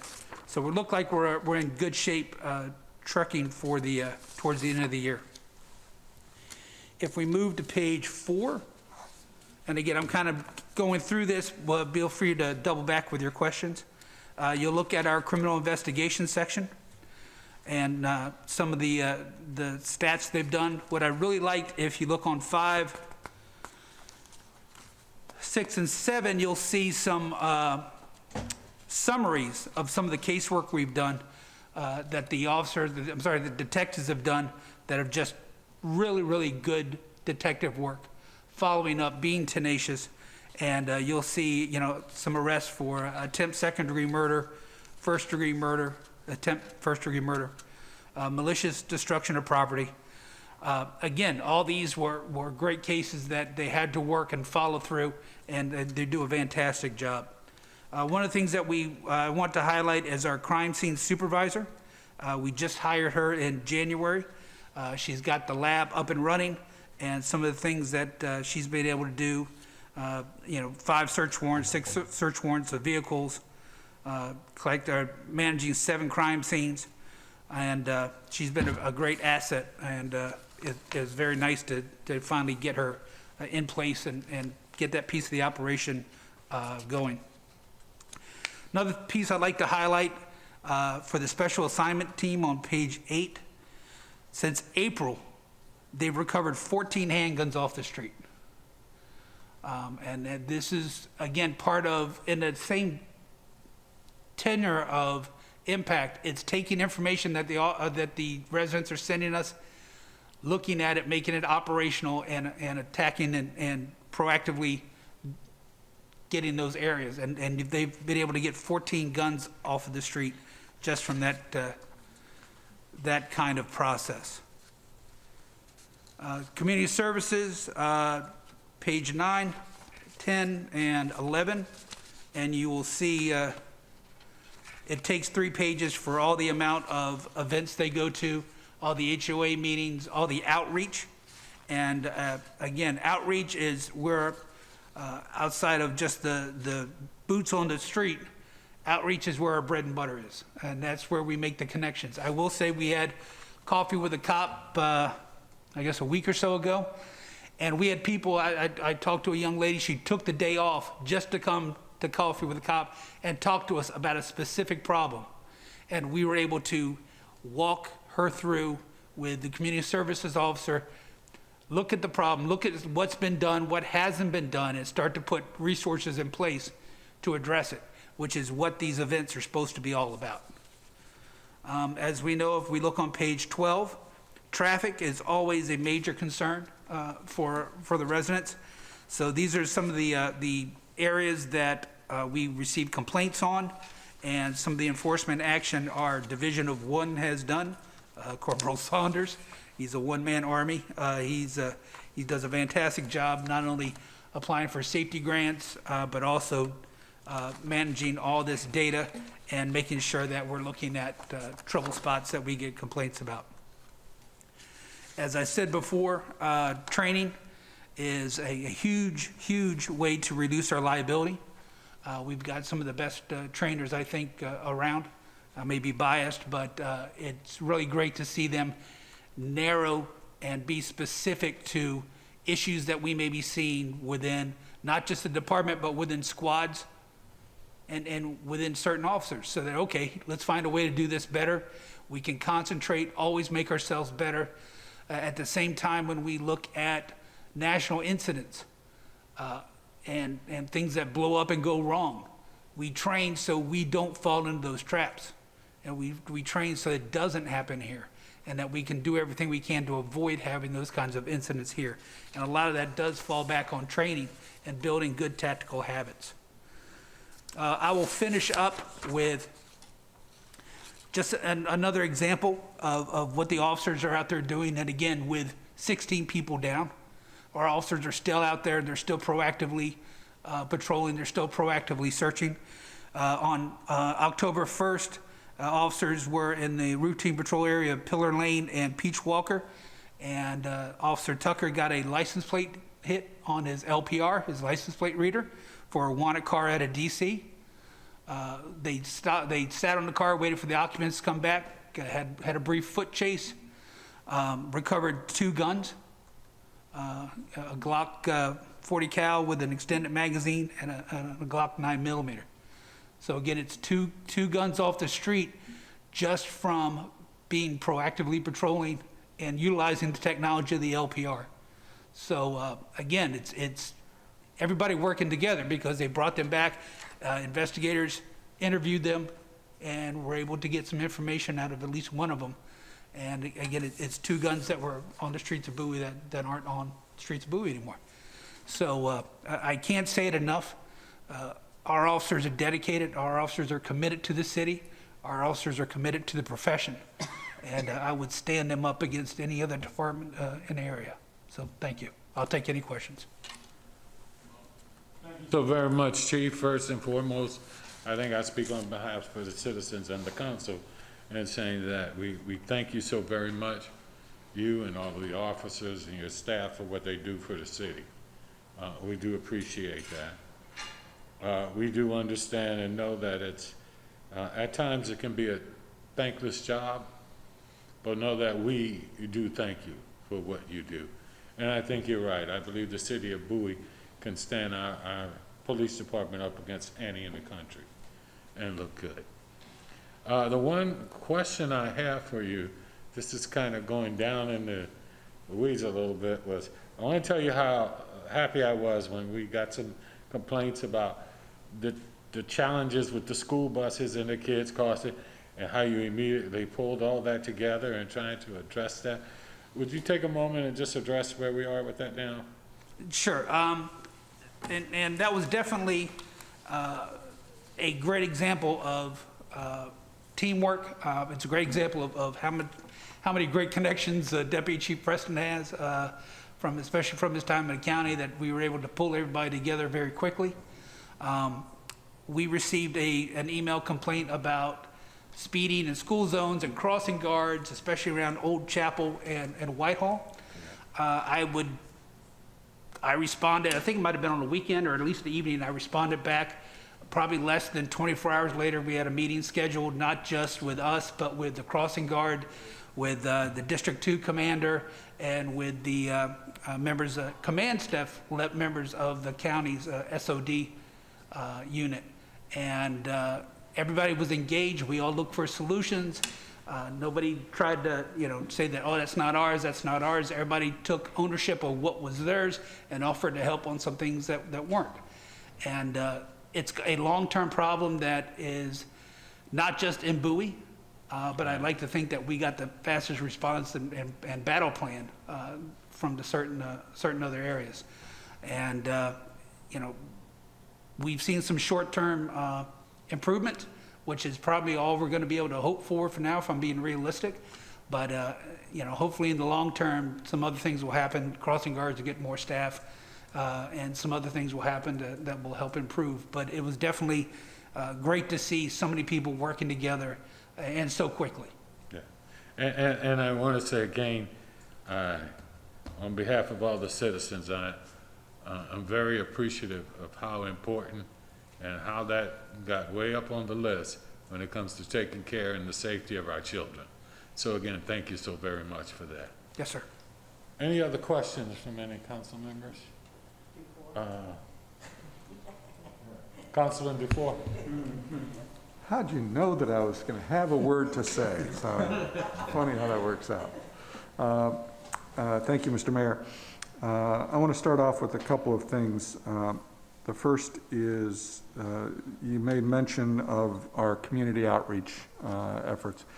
And I want to let you know, I think that's, the department does an outstanding job with that across the board, whether it's at the individual police officer level, whether it's the community outreach group, or whether it's just, Cup of Joe with the cops or whatever. It's tremendous. I think that's the way policing needs to be done. It's, builds trust within the community, and it separates our force from, the ordinary that don't have that same interest in reaching out to the community. So I think it's fantastic. Thank you very much. It speaks to the quality of the management of the organization. So kudos to you and your entire command team for making that happen. The next thing is I want to recount a story, and I think a bunch of people already know it. I saw on Nextdoor Bowie, there was a story about a lady who was behind one of our officers in the McDonald's parking lot. And she wanted to say thank you to the efforts for the office that the officer, just by virtue of his job, was undoubtedly engaged in, and she wanted to buy him his lunch. And he demurred, thanked her, and the usual sort of thing. It's just my job sort of thing. And so she went back to her car, and then she got up to make her purchase, and found that the officer had in fact in turn taken care of her meal for her. I don't know who the officer was, but if anybody does know, thank them and tell them they are very kind and an exceptional example of the type of officer that we have here on the force, and thank them for that and for being a good soul as well. And I'm sure that Officer Devon Brown will be doing the same thing as he's out there, having just joined the force. I am, of course, concerned about the staffing levels that we have, and the concerns about what we're going to continue to be able to do, given where we are. So I want to ask you a couple questions about that. The first is, given where we are with the staff, are there any capabilities that I know we're working to develop? You mentioned the crime lab things and whatnot, that we perhaps ought to put on hold or have to put on hold given the shortage of people? We're not at that point yet.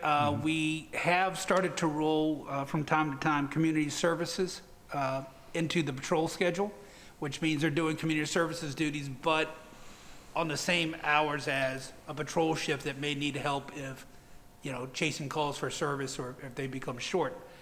The other thing we're doing is starting to assign an on-call person in case we need them.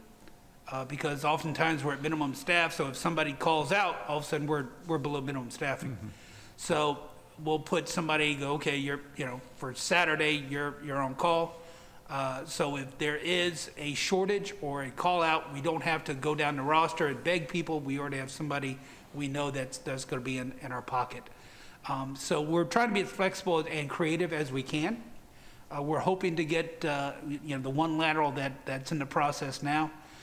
We're hoping that he works out, and we've got a couple possibilities maybe from some other places that will come ready to hit the streets and start working. But I will give it to especially to Lieutenant Rose. He's been very, very creative with patrol schedules and making sure that everything is covered and that we have some redundancies in case something goes sideways. All right, thank you. Well, continue being creative. I know that as a council, we'll do whatever we can to help.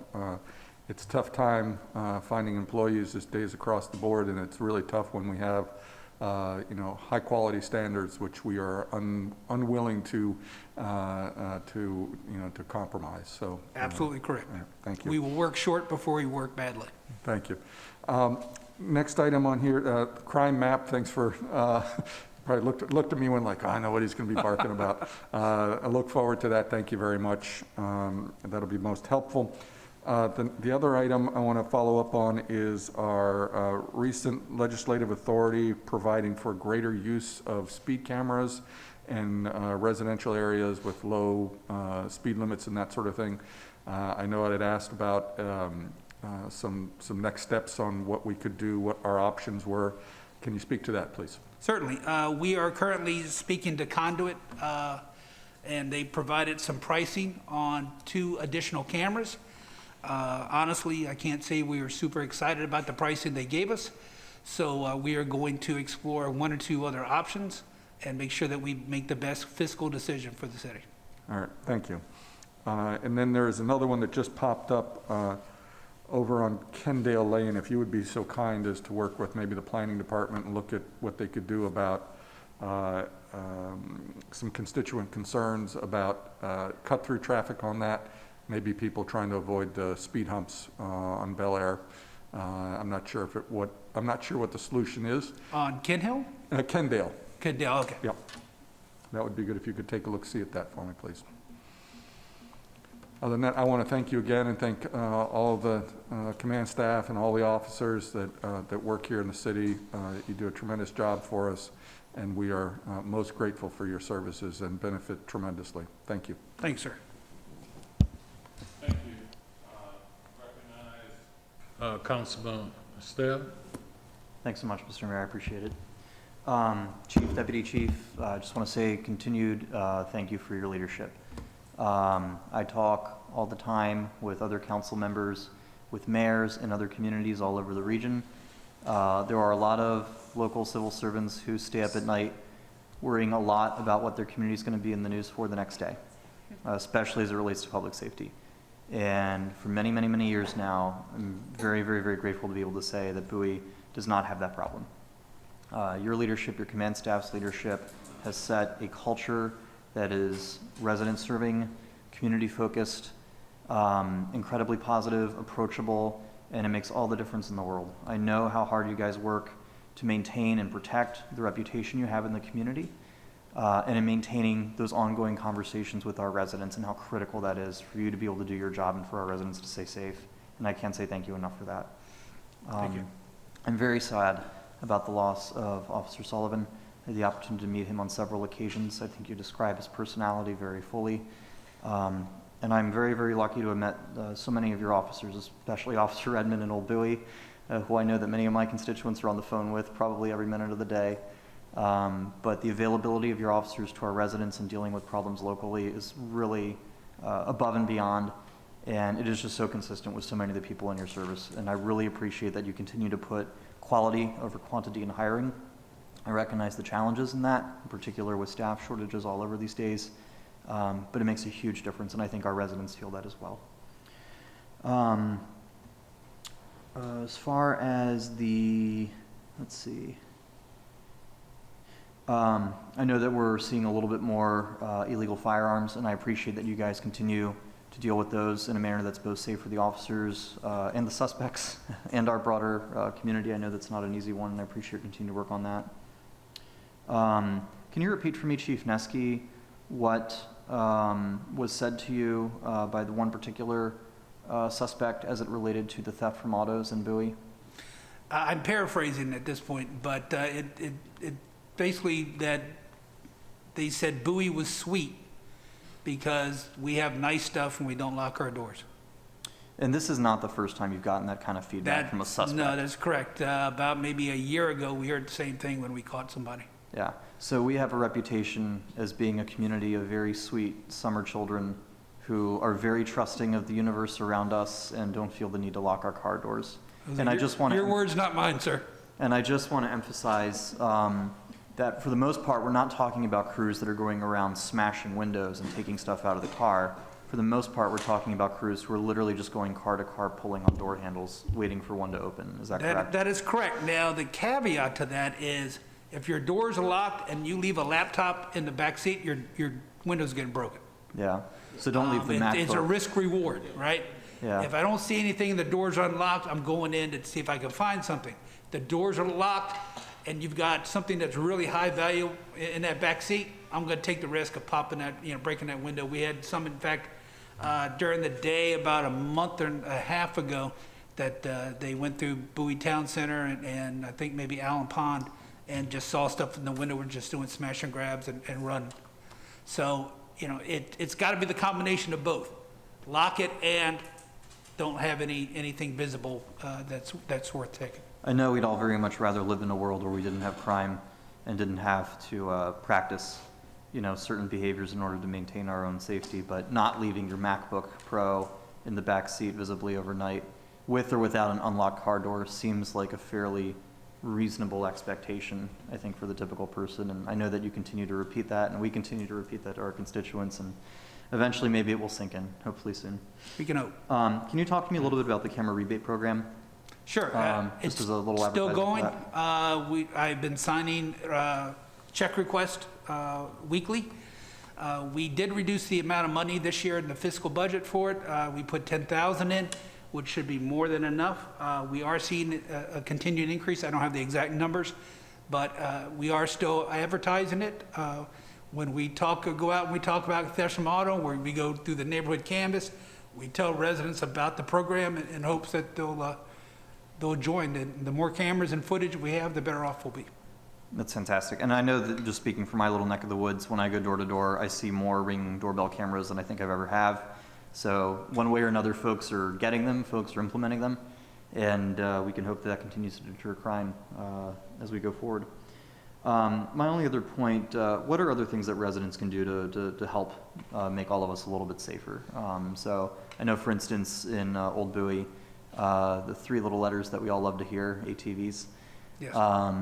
What is it that residents can be proactive about in alerting officers to these types of issues, whether they're nuisance issues or more serious, and then kind of be a part of the solution, especially as you guys work to get your staffing numbers back up, as there are departments all over the country right now? Right, and again, it's just the old, it's corny and it's cliche, but see something, say something. Report the activity, we'll come check it out. If it's ATVs, if it's things of that nature, oftentimes they're local. So if you happen to see one and you see it pull into a driveway, take note of where it is, and then just get us that information and we can go to the source versus, attempting a stop on the street where they may or may not stop, and you're creating a hazard both for the rider and for the rest of the residents. So again, it's just being vigilant, locking your doors, locking locking your house. We're getting into the weather where people like to leave windows open because it's cooler out. Again, just being smart and taking precautions. I notice on nextdoor.com a lot, we often see people talking to one another about things that they've witnessed. And my heart always grows just a little bit when one person in the comment section inevitably says, has anyone actually called the police? And then oftentimes they will actually post the non-emergency number, and I just feel so happy on the inside when I see that. Because that seems like the step that often misses in that process. It certainly is, and Impact is hopefully a way to help address that. Right. Because it gets us into some of the next door conversations. Good. And insert to go, hey, did anybody call? Here's, or even we had a conversation about response times. You know, I called, no one ever came. Well, did you stay on scene? Well, no. Well, okay, so how do you know if we came or not? So again, we don't mind, ask. I called, what happened to the call? When did you know, we got here 10 minutes later, we got there 5 minutes later. Maybe we were really busy and we got there 30 minutes later. But all we have to do is ask, because we'll tell you, yeah, we were responding to an accident and some other things. We're not always going to have that quick response time statistically, because, we're short and there's other things going on, but you don't know the answer unless you ask the question. I really appreciate that, and it's just a reality we're all learning to live with, that increasingly business, government, and life all happen in the comment section somewhere, and we're going to continue to adapt to that. God help us all. Gentlemen, thank you so much for being here tonight. Thank you for your service as always, and look forward to having more positive conversations. Thank you, sir. Thank you. Mayor Pro Tem. Thank you so much, Mr. Mayor. Let me just start by saying that, according to my colleague, I am a summer child. I am very guilty sometimes of leaving my. Actually, I'm not going to even say that out loud. No. Just lock it or lose it. How about that? Someone's going to be waiting on you when you get home tonight. Just residents remember, lock it or lose it. And I try to remind everybody in my neighborhood of that as well. So don't try anything. But Chief Nesky, Deputy Chief Preston, it's always good to see you guys. I feel like I haven't seen you guys in a while. This pandemic has changed the lives of so many. But over this last year, you guys have shown that the Bowie Police Department has such great leaders and exemplary talent between the pandemic and the unrest, and you guys have been with us every single step of the way. So on behalf of our community, I've got to say thank you, because you guys set the bar so high for folks in the state and in the county. And so I don't have any questions for you guys. Know that this council supports you guys. Know that you have my support, especially when it comes to budget matters as well. But more importantly, thank you for your leadership and setting a good example for the folks in this community. I know that, especially in my district, there have been a lot of folks who have felt uneasy about police presence in general, right? And you guys have shown quite the opposite and make people feel really comfortable here in the city of Bowie. So I commend you for that. Thank you. Thank you, sir. We appreciate the support. Councilwoman Harrison. Thank you, Mr. Mayor. And definitely want to extend my thank you to you all, Chief Nesky, Deputy Chief Preston, and your entire department for your excellent service and tremendous commitment to the residents of Bowie. I also want to just say the Public Safety Committee is a great committee, and I thank Deputy Chief Preston for making sure the committee has all the information and for taking the time to listen to the committee members and providing the feedback necessary for us. And I'm very proud to support that committee, and I just thank you very much for your support. I do just have one question. Chief Nesky, you mentioned the informational loop. Could you just share with me how that works and what you, how the information goes out and where you get the information from when it comes to the residents? Sure. We get it through a couple different sources. It can be next door. It could be a Facebook message. It could be an email to any of us. It could be a call into the call center. So again, we're trying to work the process out. The problem becomes, and the challenge becomes, there's so many different ways to communicate, right? There's so many different social media platforms. There's so many different ways. How do we tie those together? And sometimes it's just apple to apple. So we'll try to hop on next door and respond to something. I just did an impact report last week, I think, so that's online. So we'll have my chief chats and the impact report. The impact report talked about everything that we just did regarding the thefts from auto, how they came about, how the call unfolded, what happened afterwards. We went out in the community, we did X, Y, and Z, feedback that we got from there. So that two-way loop is the challenge. And it's hitting it on as many different frequencies as we can, because some people look at Facebook, some people don't, some people look at the website, some people just live on next door. So we need to, Bethany DeWright does an amazing job of monitoring all those frequencies and platforms, and we have to match our message to that platform. And I'm hoping that an impact report, weekly or bi-weekly, will be a way to tie all those things together. But we're never going to get away from having to post on the different mediums and sites to get that information. And when we do post, often that triggers another conversation that gets more information in, maybe about the same problem or a branch into another issue or something else we need to look at. So as we work this problem, as we work this process, we're going to try to hone and define that. But right now, it's still kind of a shotgun blast on each different area and how we communicate, because generationally they're different platforms, and so we're pretty much duplicating a lot of efforts, but we kind of have to do that to match to make sure that we're hitting all the different areas that we need to hit.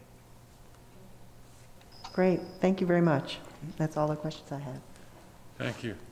Any of the council members with any comments? Yes, or questions? Mr. Mayor. Yes, Mr. Mayor. Councilman Gardner, go right ahead. Thank you, Mr. Mayor. I want to give definitely my thoughts of thanks and overall gratitude for the done job of the entire Bowie Police Department. I've always been a supporter of the police department and will continue to do so. Law enforcement is definitely a need in every community, and definitely here in the community that we all represent. I do have a question for Chief Nesky. Chief, you mentioned that you have a head count of officers at what again, Karen? We're slotted for 67. We have 6 openings. That means we have 6 vacant openings.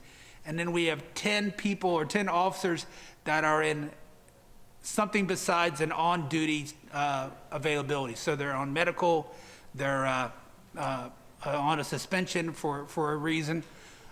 So that puts us down to a total of 16 positions that are unavailable for full-duty assignments. Okay, and question, Chief, are you running overtime currently? Are your department running overtime? Yes, we are. And then we've been in contact with the city manager, talking about our numbers, looking at budgetary implications and where we can move things, and shifting to make sure that we'll be soluble and okay at the end of the budget year. Okay, yeah, great, because that is one of my concerns. That, of course, we always want to look at the budget and the numbers, and the police department is one of, if not our biggest expense, and so we want to definitely curtail any overtime as possible. With that being said, I know that you are heavily recruiting other officers as well, new officers, to fulfill those vacancies. Are there any additional tools that you may need for recruitment of officers? You can just keep pushing the recruiting bonus, which again is the $500 if you refer someone who gets hired and makes it through the academy. Not to mention the signing bonus of $3,000 to $9,000, depending on experience and education. So just keep driving them to the website, keep driving them to our Facebook page. All the information's on there. Again, it's a great way to spark the conversation. One of the things that we have a very large advantage on other departments is the amount of community support that we have and the relationship with the community that we have.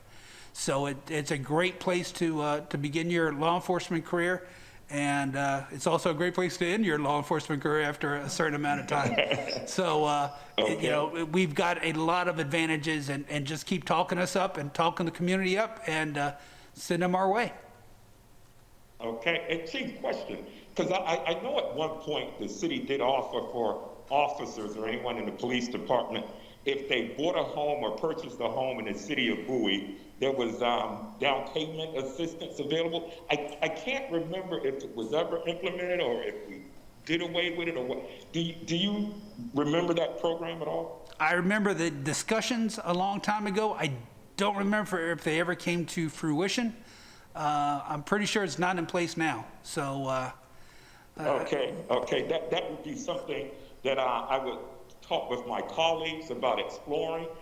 Giving you another advantage to other departments when it comes to recruitment. I will leave that in your capable hands, sir. We would take all the help that you can reasonably give. Well, I'm open to doing it, and I'm sure my colleagues would be as well, looking at the advantages of tackling the overtime that could be that could become a potential problem. Yes, sir. Thank you. Thank you. Thank you, Mr. Mayor. I have nothing more to say. Hi, Mr. Mayor. I can go. Council member Bamadu, please go right ahead. Okay, I'll make this quick because you guys are chuckling. First off, Chief Nesby, thank you so much for presenting to us tonight. And I think I echo the same sentiments as all of my colleagues, so I won't repeat them so much. But I do have one question. Primarily in District 4, there's kind of been an uptick in theft and other crime-related acts, whether that's breaking into cars, whether that's, you know, stepping on people's property, etc. And I think there's been this concern where residents in District 4 have become increasingly uncomfortable feeling like, you know, they are kind of a target in terms of, you know, people coming to whether that's steal or whatever it is that they're looking to engage in criminal acts. So I'm curious, I know that you have talked a lot about just the numbers and how many people we have on staff, but like, can you speak a little bit more to your recruitment efforts and what that's going to look like over the next couple of years? I understand the problem that we're facing is more of a national one, which completely makes sense and is understandable, but can you talk to some of the ways that you're uniquely positioned at the city of Bowie and how your team is thinking about kind of solving for that outside of the box and how we approach recruiting? Because one thing that I do want to make sure, specifically in the community that I represent, when you think about some of these younger families that are, you know, quite successful in doing really well for themselves and them relocating to Bowie or coming to Bowie, that's a big step because, you know, typically it's not a family that comes from a long standing of generational wealth or generational income.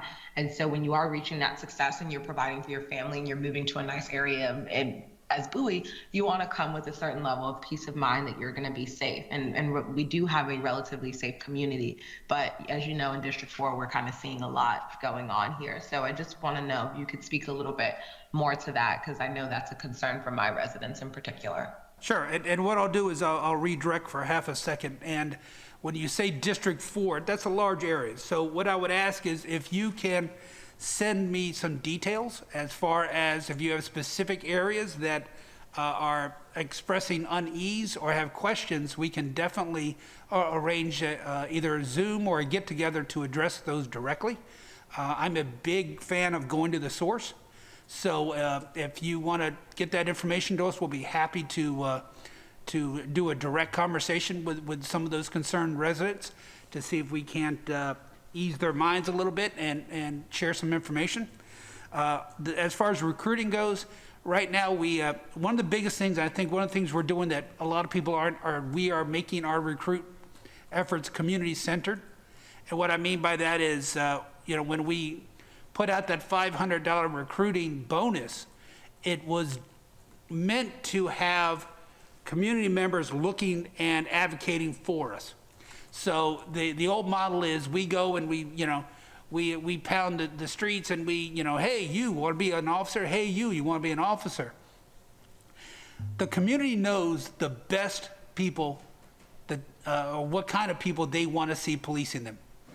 And when you know those qualities, who better to find them than you?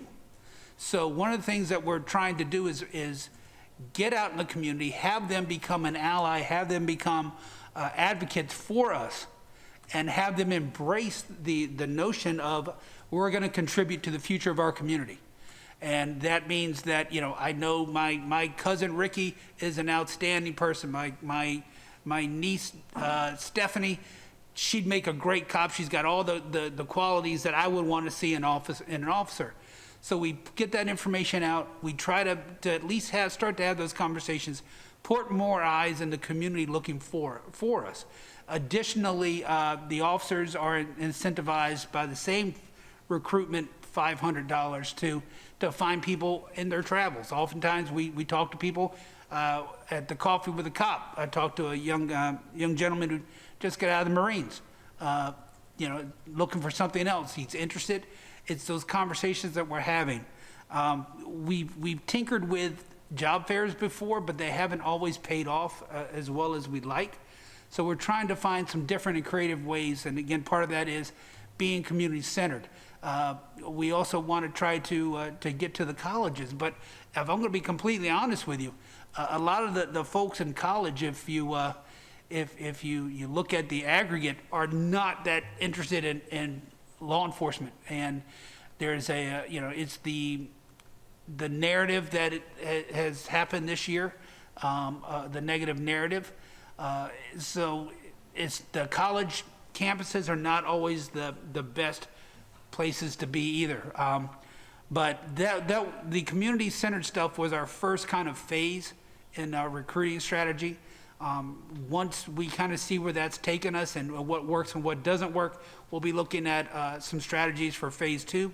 But pushing it out to the community and trying to widen the net, so to speak, of people who are looking for us was our first step. And we will be looking at a phase 2 here probably in the next couple months or so.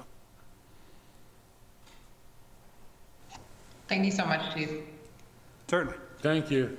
I guess what I will take from that, Chief, is as far as the council goes, we are all recruiters for police officers. Outstanding. And we Everybody need to take that- within the sound of my voice is a Take that recruiter. to our communities and make sure that we share that.